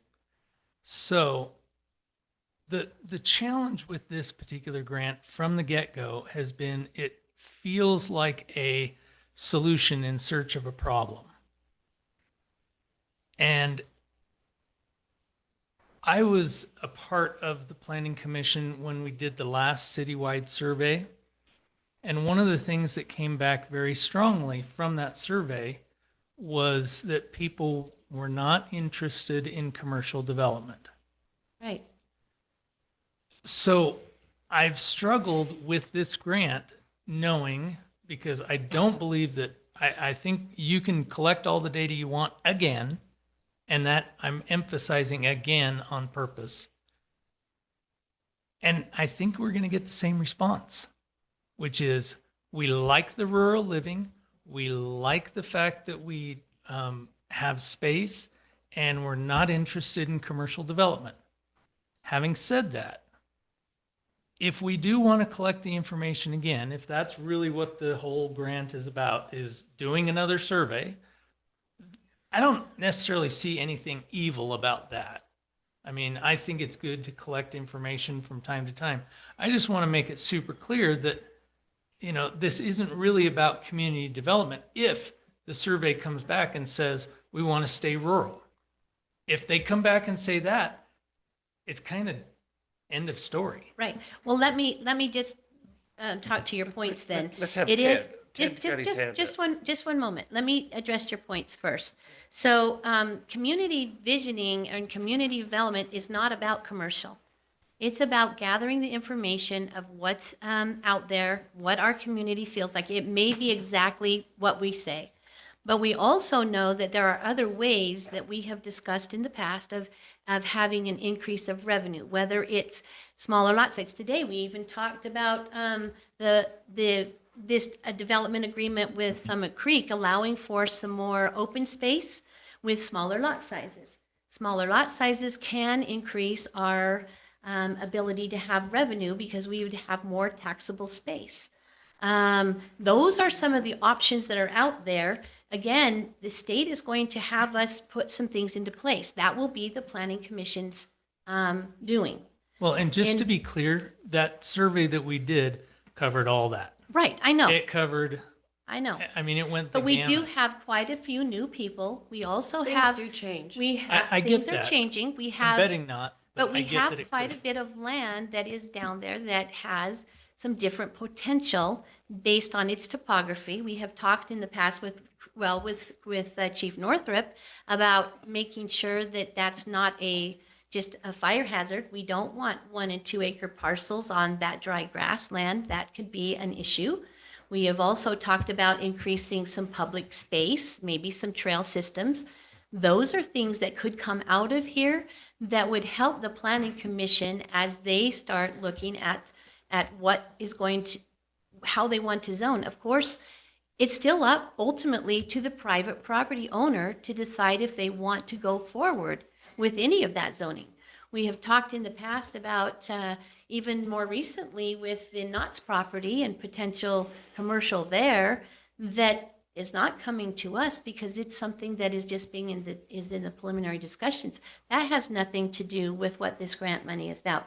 Now, if the name and the semantics of community development have led any of you to believe this is about commercial development, that is erroneous.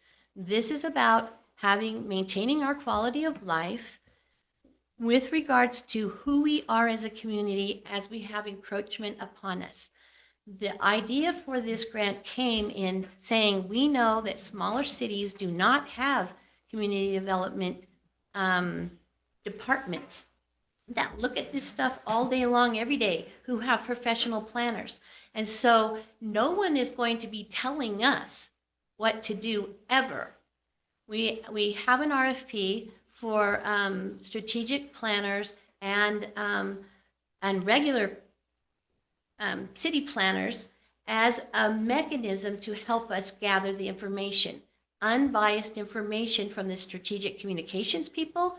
The planners then would be the people that could assist if Wayne says, I need some assistance on this. We have already worked with Mike Hansen in the past. I need assistance on this, this, and this. They don't have to use that assistance if they choose not to, but that's what we put in the proposal that we would do. We would do both to accomplish a greater good at the end of where we're going. Perfect. So, Wayne? and I know Wayne had concerns before, and that's why, with this new format, that's why I wanted to hear from Wayne. Well, Ted had his hand up first. But either order. I called on him before. Whoever wants to come on up.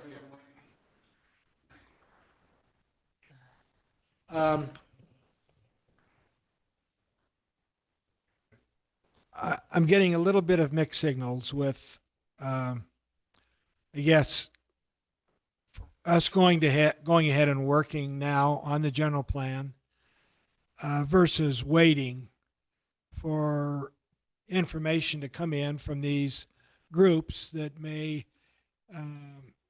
be appropriate to include in the general plan. We're a bit behind in our schedule for doing updating the general plan.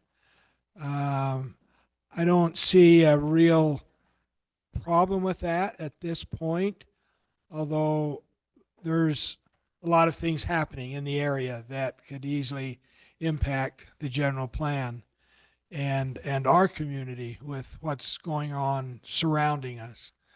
I think that the state generally has been leaving us alone because we're a small community and not saddling us with added requirements for affordable housing and that sort of thing. So I think while we need to realize that it exists out there, I don't think we need to do any planning for it myself. We've been exempted from special reporting in last legislative sessions, reporting on our plans. We don't have to do that because of our city size.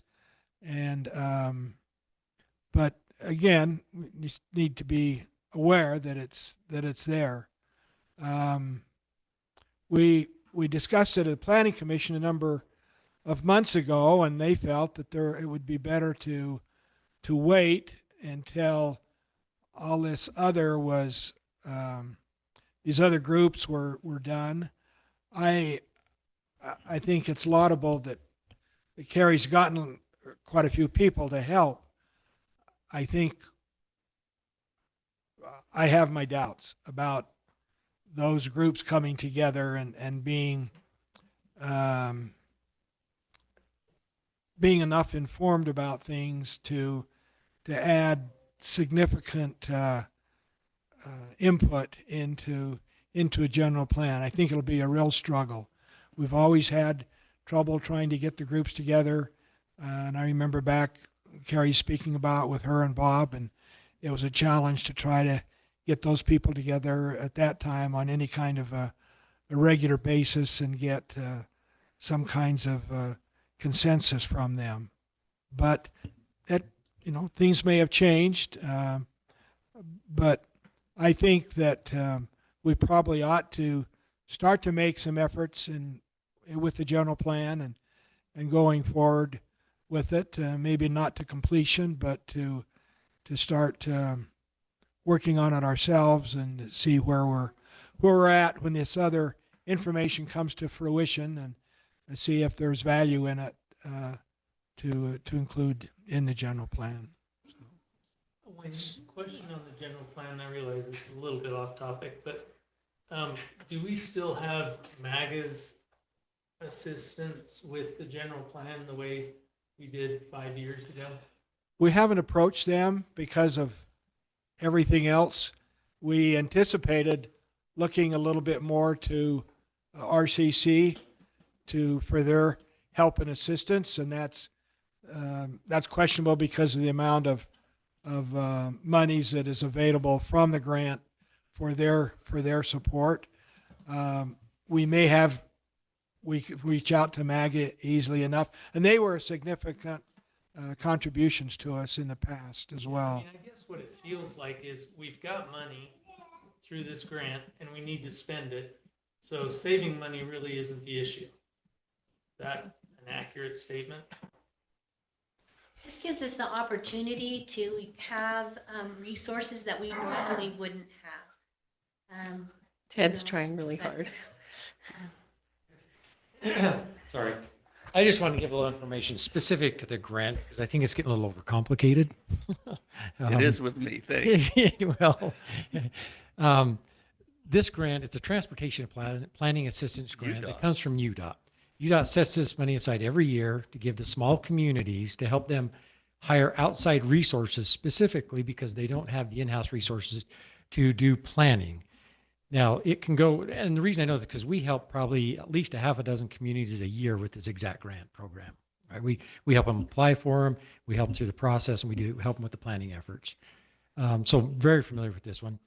Essentially, UDOT gives you the money, and you apply for the money, you give them a specific scope. They give you the money, you have to report to them once a month that you're just doing what you said you were going to do, right? That you didn't take the money and go, build a community center or something with it. You just have to report that you're doing what you said you were going to do. The money is specifically to have someone come out from outside and help the community do some planning efforts.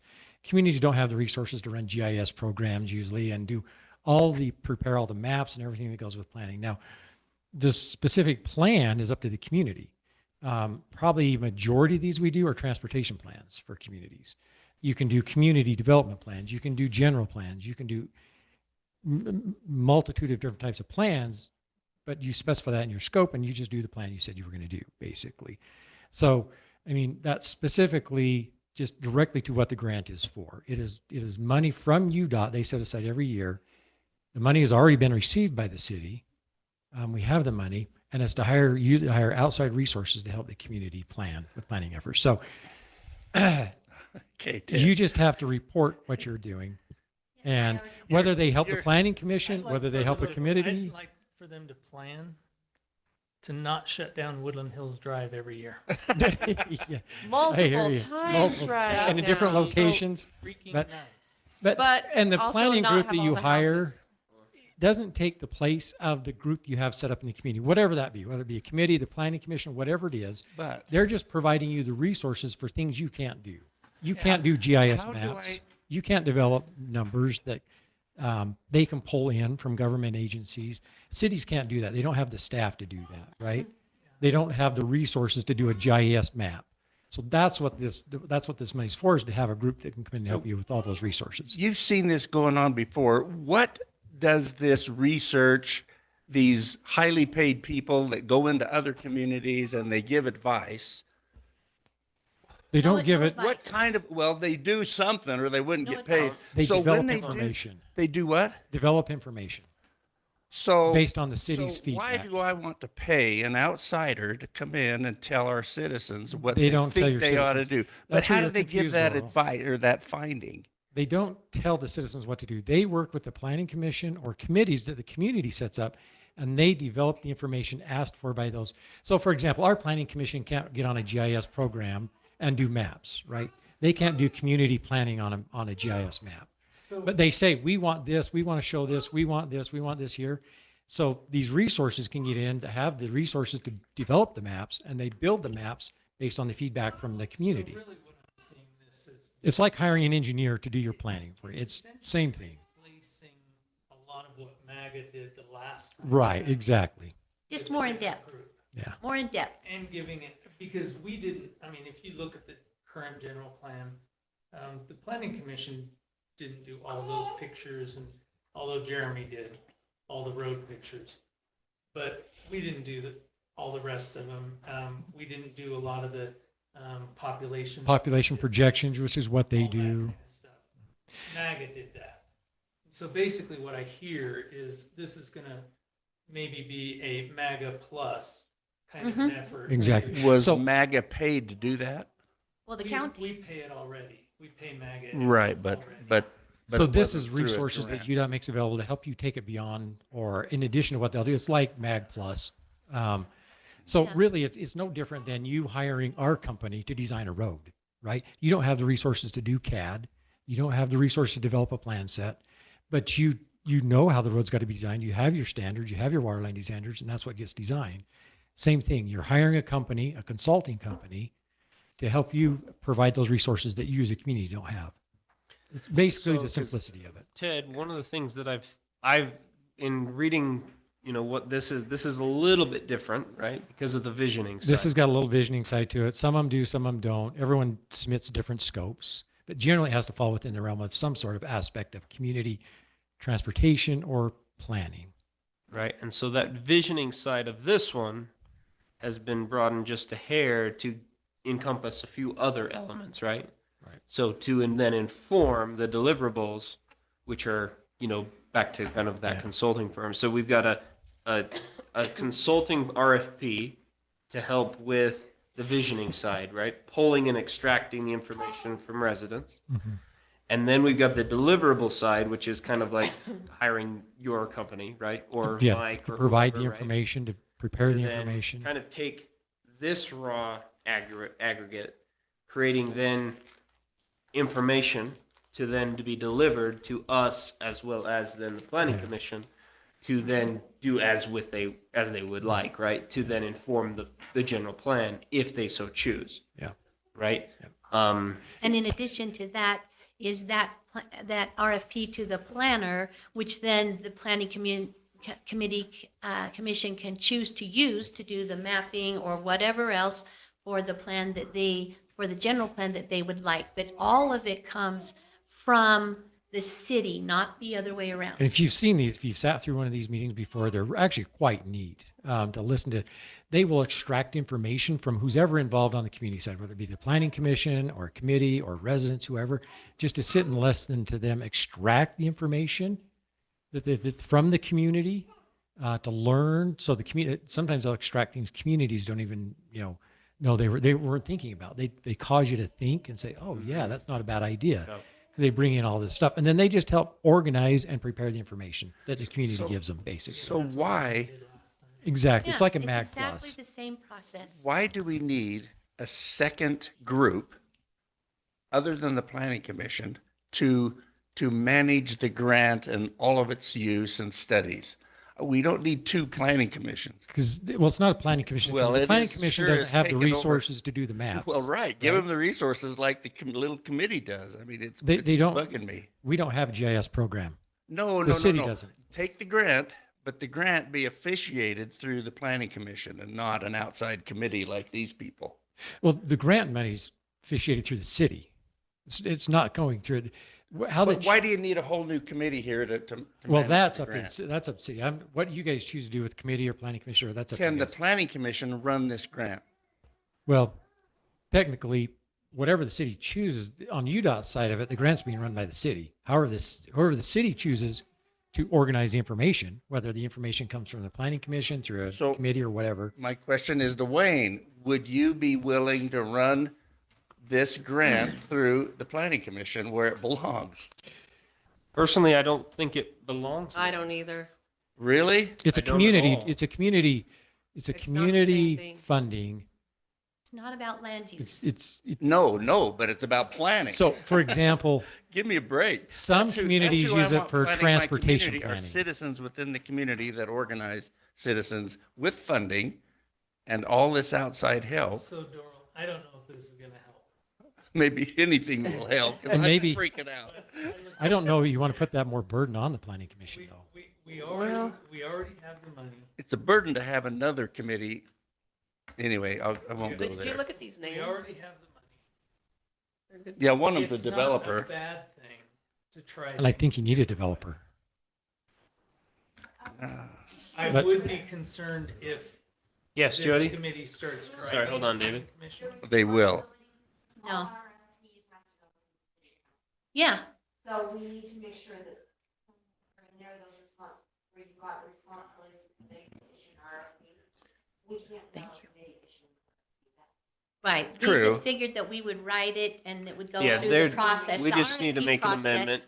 We just need to make an amendment to the charter here that basically says that they will submit the RFP to the council for final vote. Yeah. Yeah.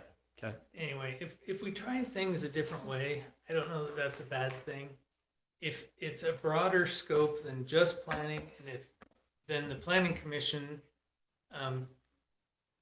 has access to the information and gets to choose what do they use and what do they don't. I don't know. For me, Yeah. there's another variable as well. And It is weird. it has to do with, right, kind of the load we've already got on our planning commission, but also it's a bit of a strategic move on our front to get more people involved in community service to hopefully be able to further our pipeline for future community service from a broader pool of people, right? You've probably heard the saying STP, same 10 people, right? They're always the ones that volunteer and everything. How can we, through this plus others, because there's a lot of emotion around this topic, around the future of our community, we'll be able to pull more people in to helping and giving their input because we want it and need it. And so by being able to create other avenues of service to gather that input, I think we'll have a more diverse array of insight versus just always dumping everything on the planning commission to make everything going forward. Janet. Well, I was just going to say, I know all the people on this list except for one, and they all have a really diverse and I think helpful book of knowledge to bring. Cody, yeah, he's got some development knowledge. That's going to be very, very helpful.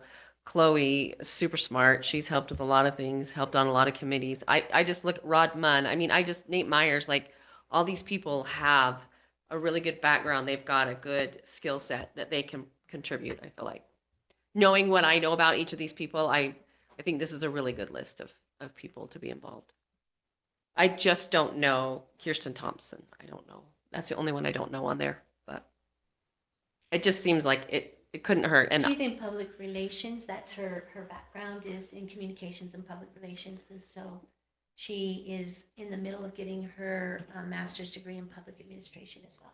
She's the lady that came when we were discussing the snowplow acquisition. oh, okay. Yeah. Her and She her was the one that was sitting here talking about Okay. supporting that decision.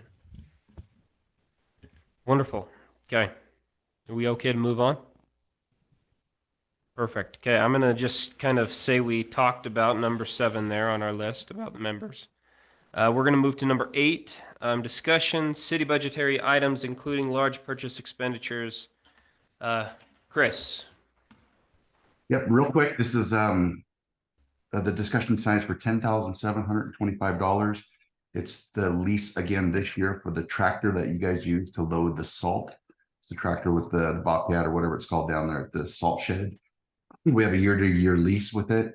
And I believe next year, we've had this lease since 2019. And I believe next April, we should renew the lease, get a new piece of equipment, or discuss it with Wheeler further on a new lease. Because it'll be 5 years at that point. You said 10,000 a year that costs us? Yeah, it's been 10. It started out a little bit lower, it's like 9,800, but it's just gone up a little bit each year with inflation. Okay. Yeah, so just looking for an approval for 10,700 and get to the exact amount. Yep, 725. Okay, that's what I wrote down. Yep. Wonderful. Any questions? And then that was the only one. Unless Ted, did you have anything else for Corbett or Jody? It's kind of one of those things. We need it. We have to have it. So- Yeah, it's pretty easy. But is it cheaper to buy it? Eventually, it might be, but right now, we don't have to fork out 80 grand for a new tractor. We're just forking out 10, 11 grand a year. So cash flow wise, it's been nice. I don't know if we've ever had any trouble with it, Corbett. Has it been okay? Or Ben, do you know?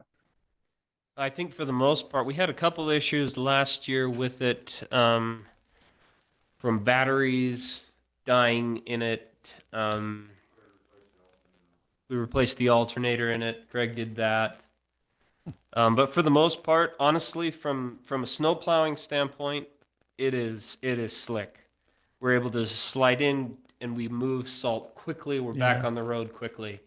If we had to use the Kubota, I hate to use hyperbole or emotion to push my agenda because I really prefer the skid steer. I think we'd lose plow drivers if we had to load salt with the Kubota, and we'd probably have damage, and I think the conveyor would die quickly. Somebody will hit it and crush it because that Kubota it's not as smooth as the skid steer is. Yeah. And it's nice to have also during other points of the year, not just for salt. We use it fairly extensively. Yeah. And the money is in the budget. It's been in the budget since 2019. So it's not like we have to get a new line item or find money for it. Okay. Corbett. Corbett?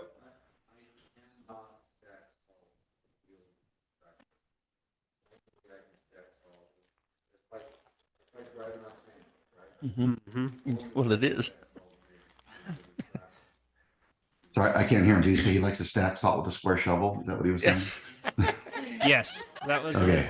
Okay, I got the gist. He prefers a sand bucket. Oh, Yeah, yeah. a Okay. plastic little, no, perfect. Okay, thank you. You bet. Okay, then we'll move on to city grants. UDOT, anything further on UDOT than what we've already discussed? No, I do do the reports every quarter on that with the help of Lori Thomas. She's been managing them. We have paid out some money to RCC as well as for Civic Link to upgrade the way we do our ordinances. That came out of this grant money. Wonderful, thank you. ARPA, we've talked about ARPA as well today. Is there anything further on ARPA? No. No? Perfect, okay. Councilmember Kinnison, anything for fire? We still need to push our grant in the future for our air packs. Anything to add, Ted? Okay. Okay. We'll keep on it. Wonderful. Okay, thank you. For city council reports, I actually want to start with an update from Corbett on our activities this morning. Corbett. The concrete ordering, construction of ordering downstairs. Couldn't have done it without the willingness of those that were asked to volunteer. Sorry, but Councilmember Hilliard, Don Washburn, Don Stout, John Wallace.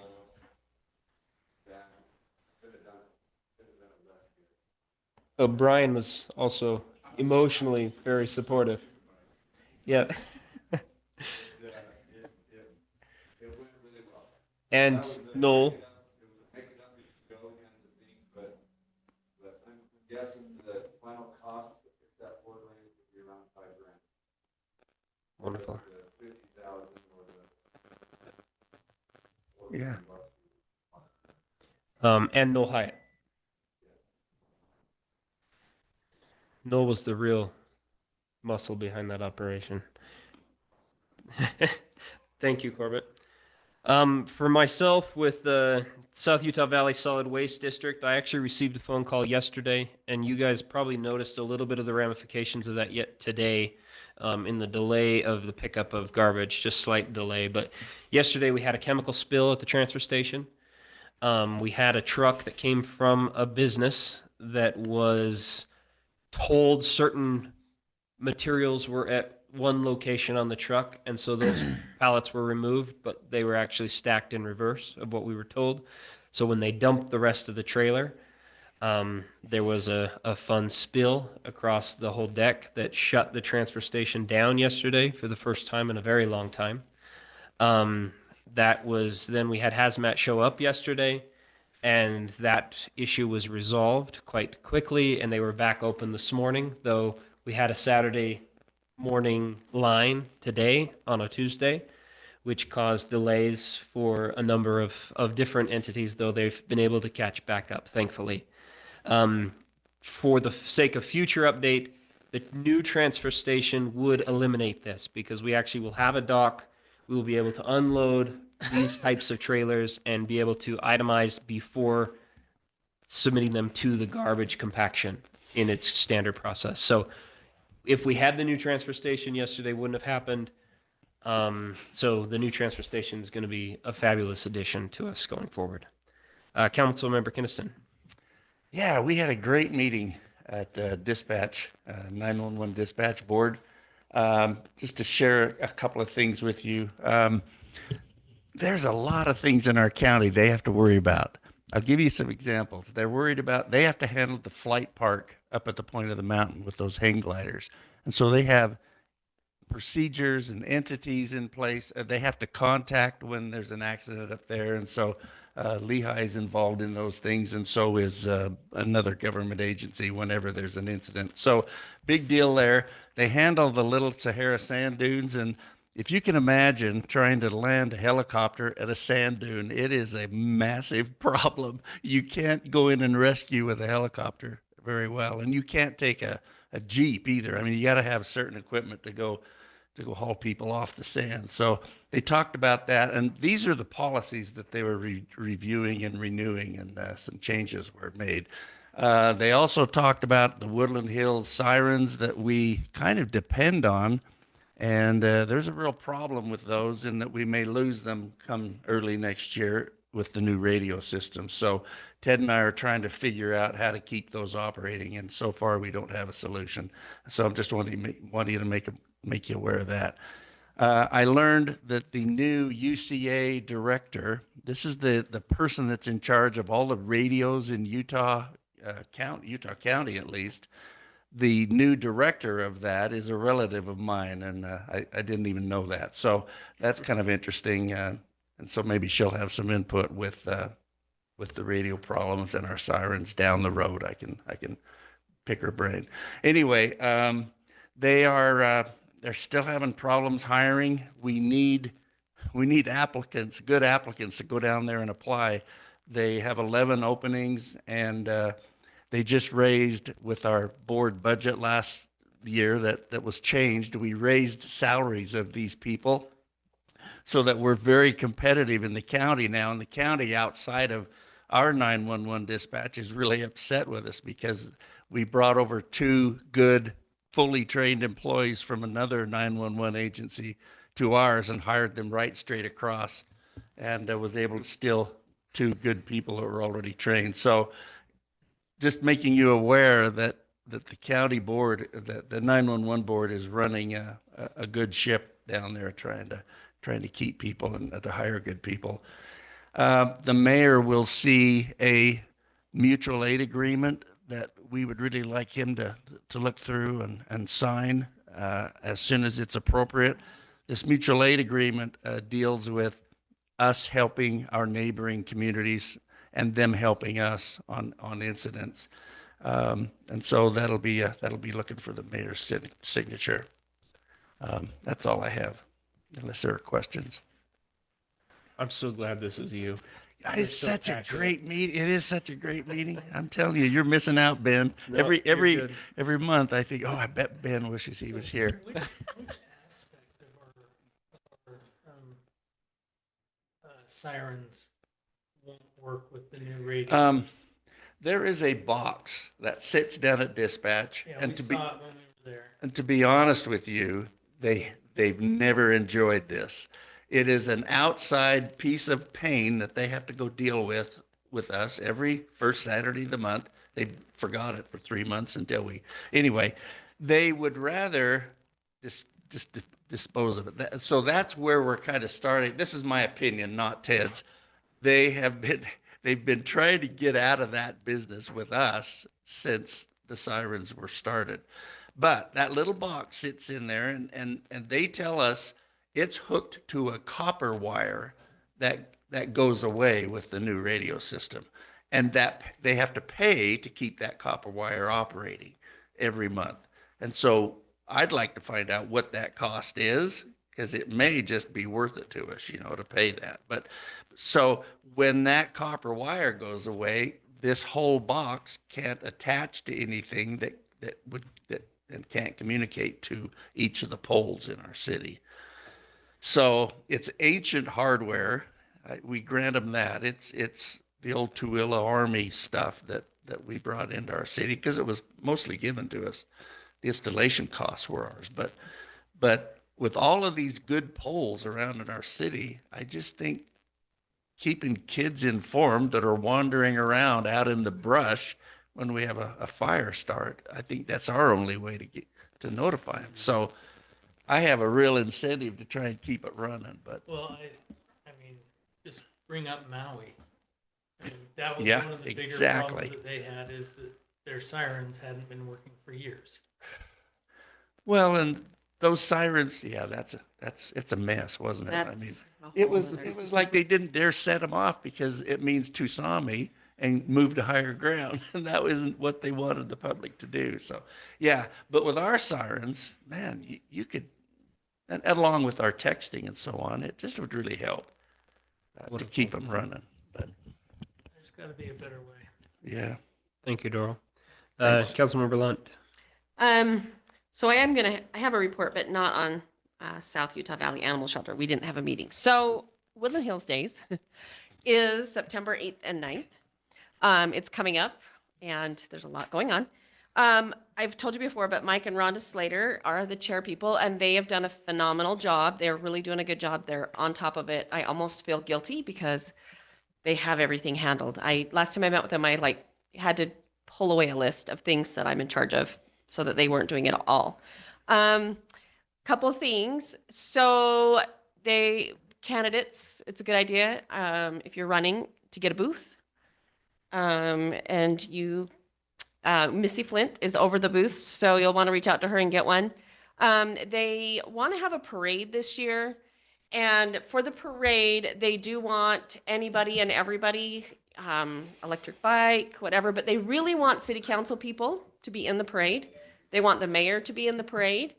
Anyone running, candidate, they'd like the candidates to be in the parade just to give more volume to it. But they're also reaching out to kids. So they'll have groups of kids on bicycles that they can decorate, whatever you want to do. They've opened it up. They don't have the route yet, but it will, there's a lot going on Saturday morning. So on Saturday morning, we have a hike going up the switchbacks, which I need somebody to lead that. If somebody wants to, my person that was going to do it is now going to be out of town. And then we also will have a 5K that morning. That's something we haven't had in a few years. And then we have the fireman's breakfast. I have requested that we do a flag ceremony. That's not something that we've had every year, but I talked to Ted and we discussed it. I just feel like patriotism, we need more of that. And so I wanted to see, and I don't know where, but if we could get a list of veterans, I would love to maybe have some of the veterans at the flag ceremony and just honor them. I think what we don't do enough is to honor our volunteers and some of the people in our community. And I would love to do something like that at the flag ceremony. So right after the flag ceremony, approximately 10:30 is what they're proposing to start the parade. So, yeah. So all of you guys have to be in the parade. I'm sorry, but they're asking. The other thing is, and I don't want this right now, but they do have a t-shirt design and it's on our page. She just actually posted it. They're going to sell t-shirts for Woodland Hills Days, but they also want me to get from you guys. So I'll text you later, but your size. And the city will, for us, they'll provide them, but then for everybody else, like citizens that want to buy them, we can do that. And Rhonda's been really good about sending information for the newsletter and for social media, so I'm trying to keep up with her on that. And that was the last thing that she said. I need to send you this. because I've been nagging her, and I Yeah. said last year our advertising wasn't great, so we've got to do better Yeah. this year. So Friday night we will have the dinner, we'll have the band, we'll have the car show. It should be even bigger. Last year it was the biggest it had ever been. And we got information to Kenner really early, and he's been going. The cool thing about having Kenner over it is that he goes to all these car shows, and it's kind of it's a little group of people, right? And so he's had flyers for quite a while. And so he's been handing them out and really advertising. So I think we're going to get even a bigger group this year. So that will be really nice. And so we have all of that on Friday night. And then Saturday, besides all the things I mentioned, we'll have the usual bingo, games, bounce houses. Summit Creek is giving us the rock climbing wall again. So that's already been scheduled. So there'll be a lot going on and it'll be fun. I think it's going to be really fun. I do have a need for a traffic person. My traffic person that's done it the last couple of years, he's got some back issues and he doesn't think he can do it this year. So he was awesome because he was a retired police officer. So he was like perfect for the job. But if anyone has any suggestions for that, I need somebody for that too. But everything else is covered and everything is great. And SESD was super generous.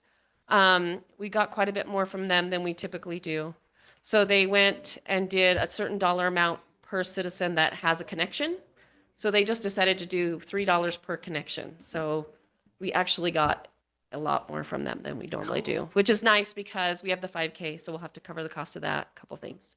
Cool. That'd be great. So Very good. everything's really good. So text me your t-shirt size. And I will remind you about the parade. Your e-bike would be fun. I'm probably obviously going to take the top off my Jeep. That's probably my plan. Drive around. Well, last time I just drove the ATV, and the thing that I learned is they don't really care about us. They care about the candy we bring. Yes. Good point. So, So Bring bring candy. candy. Gotcha. and that doesn't really lend And itself. and to we bike. probably should have a fire truck in there. We probably need our or our sheriff, you I know. will say this, Salem Hills High School used to love coming to this did. parade Oh, the band. They loved it. because Like- Yeah. And the yeah, that was- cheerleaders. Yeah. they always got breakfast. Okay. And that Yeah, was kind of that's their true. Invite them to the incentive for being- breakfast forgot- and then say, stay for the I parade. forgot So that. Mr. Larson isn't there anymore. He's the one that would call me like the spring before and say, what day is it? Because we want to make sure our kids know about it. I wonder if I could get that would be fun and just to add more to it. I think that would be fun. As long as There. it's not a game day that they're, you know, whatever, homecoming. If it's not homecoming, that's when they have a little bit of an issue, but they can at least get part of the band there. They love it. I'll reach out. Wonderful. Awesome. Thank you. Any other suggestions? If you think of them, That's text great. me. This is great. Anyway, Thank you. we're excited. It's going to be good.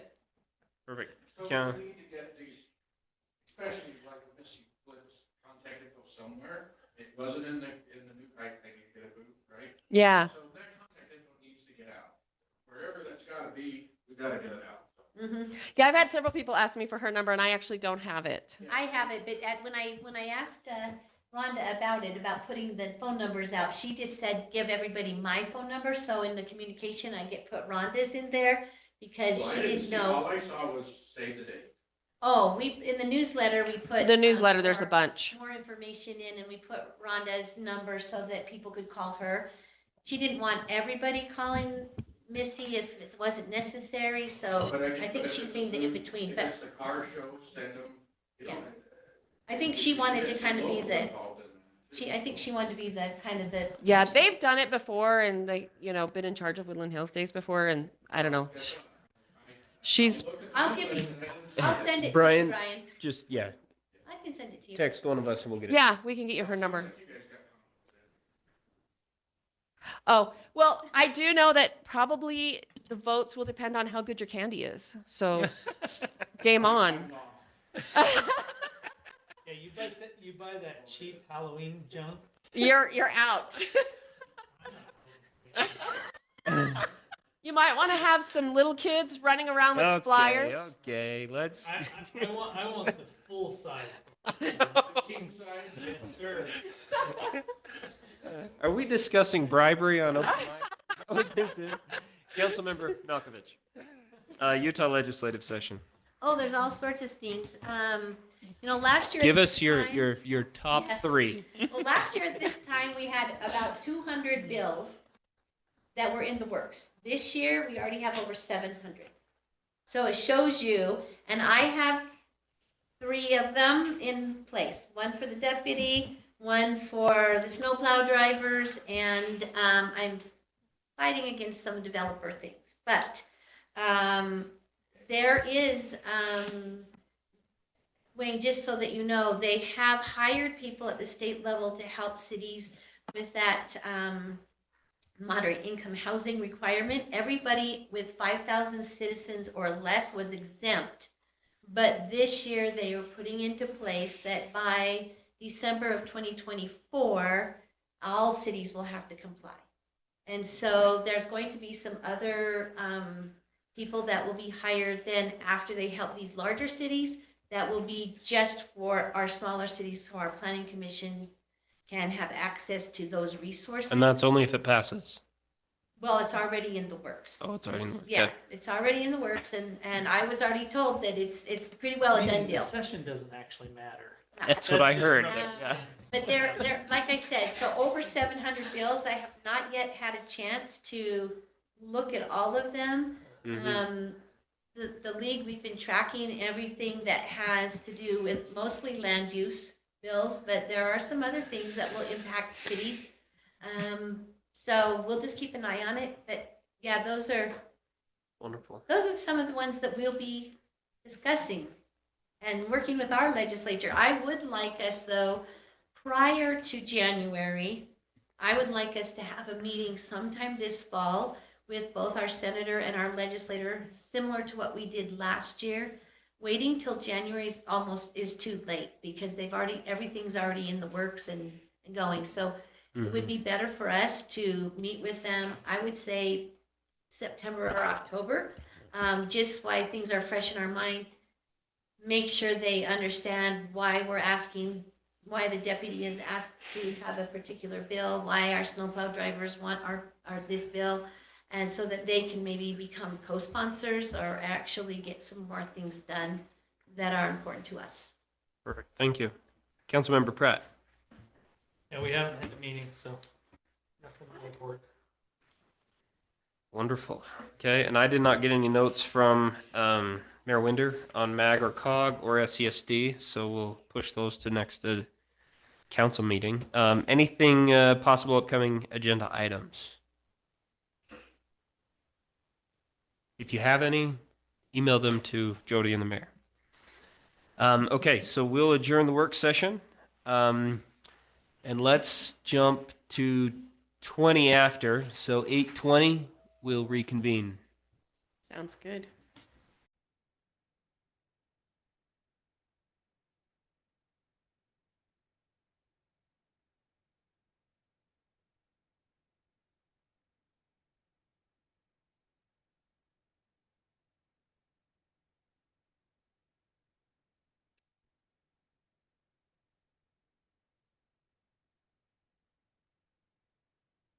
Maybe? Steve's. We're all sort of related.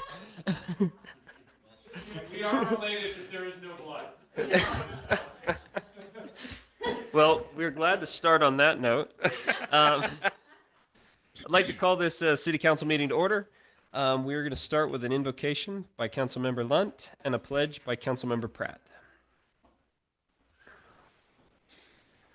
Good, kind and gracious Heavenly Father, we're so grateful to meet together this evening to discuss city matters and get as much information as we can on the things that will affect our city today and in the future. And please help us to do our research and to be mindful and to not be afraid to ask the hard questions so that we can do what will be best for our city. And we're so grateful for this opportunity to serve and for the many volunteers and wonderful residents we have in our community. And so grateful for all of our many blessings, and please watch over our community and keep us free from fire for another season. Amen. Please join me in reciting the Pledge of Allegiance.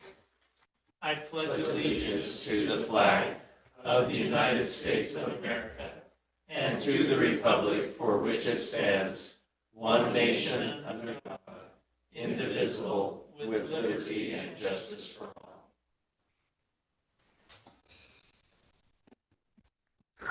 Thank you. So we're going to go into public comment. Public comments are limited to 2 minutes or less. Comments submitted via email must be received before 3 p.m. the day of the meeting.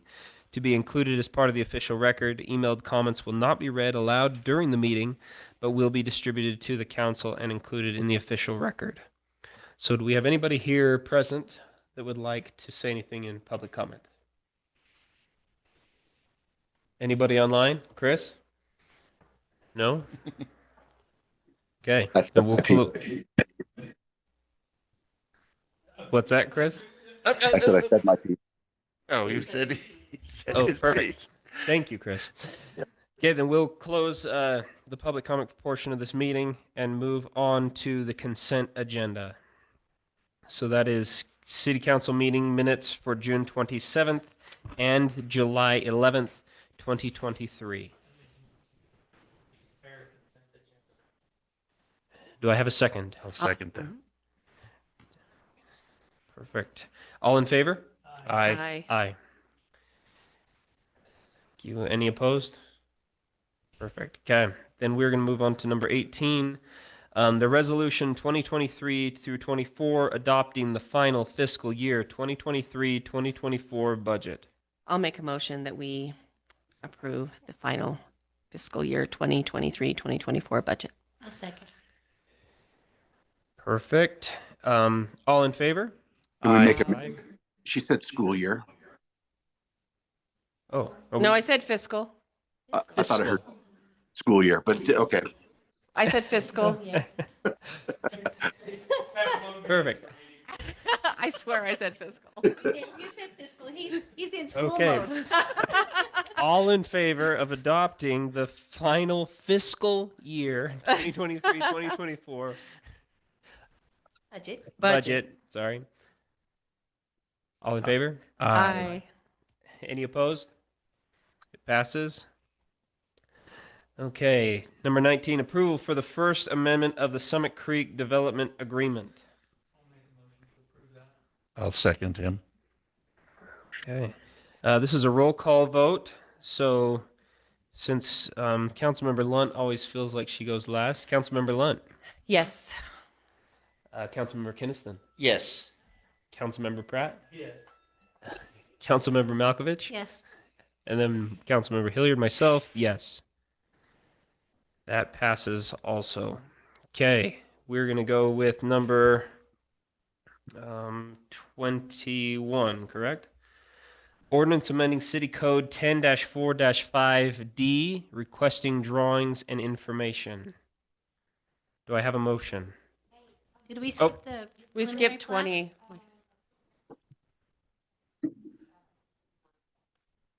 Oh, perfect. Thank you. Okay, then we'll do that one. Resolution 2023 through 25. Is that 25 or is that should be a 24? Nope, 25.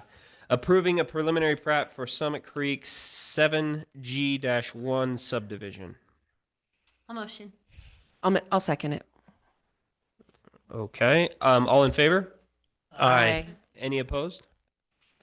Motion passes. Okay, now we'll do 21. How about that? We're going to do a resolution 20. Nope, we just did that one. Ordinance 2023-14, amending City Code 10-4-5D. Do I have a motion? I'll second. Councilmember Malkovich. Yes. Councilmember Hilliard, yes. Councilmember Pratt. Yes. Councilmember Kinnison. Yes. Councilmember Lund. Yes. The motion passes. Approval for the large purchases of renewing the lease on the skid steer. Do I have a motion? That's the last. Are we skipping some of the others? Yeah, we skipped a. I'm just going down my list here. Oh. So, On, just for your information, we can approve 22, but we'll have to table 23 and 24 because the resolution wasn't put in the right format. So 22 was. The approving of the policy and procedure that I emailed to you. And we're going to change that one wording on the RFP going through the council. okay, then let's start through that. So we're going to go for the approval of the policy and procedures 2023-04 committee development charter. Yeah, we read it during the work session. It was mentioned to, from Ben that changing the wordage of number C to C, that the committee is not going to issue it. The committee will write it and the council then will approve the RF. Chris, how is the wording on that in there are procedures? I know the council has to put it out, but what would be the best wording? Just seek council approval before letting an RFP out. And I don't know if the city has to write it or if the committee can write it. The last time we did one, we had the committee write it, but because, I mean, not this committee, different committee, but we guess we can check on that and see. But at any rate, on number C, we will put the city will issue an RFP instead of the committee. Okay, do I have a motion I'll motion. with the That change? Okay. Do I have a second? I'll second it. Okay, all in favor? Aye. Aye. Any opposed? Me, nay.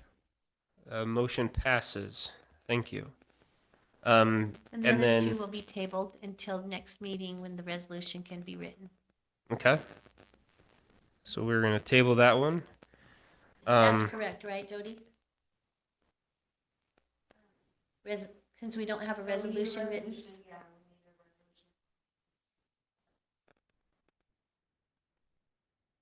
Yeah, so we would do that next meeting because we didn't have the resolution written, right? Yep, okay.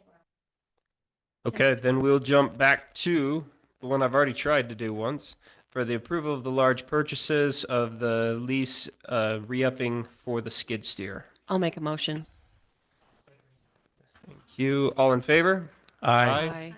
Any opposed? That approval passes as well. So we do have a few things from a legal standpoint that may justify going into closed session, so I've been told. A motion Would- that we go into would closed make- session Okay. to discuss legal proceedings. Do I have a second? Okay. Is this a roll call? Okay. Councilmember Malkovich? Yes, Thank you. Thanks. Councilmember guys. Hilliard, yes. Councilmember Pratt? Yes. Councilmember Kinnison? Yes. Councilmember Lunt? Yes. I was not last only one time. Sorry. I just keep. right? Motion to Okay. adjourn. Do I have a second? Second. All in favor? Aye. Thank you, everybody. Corbett?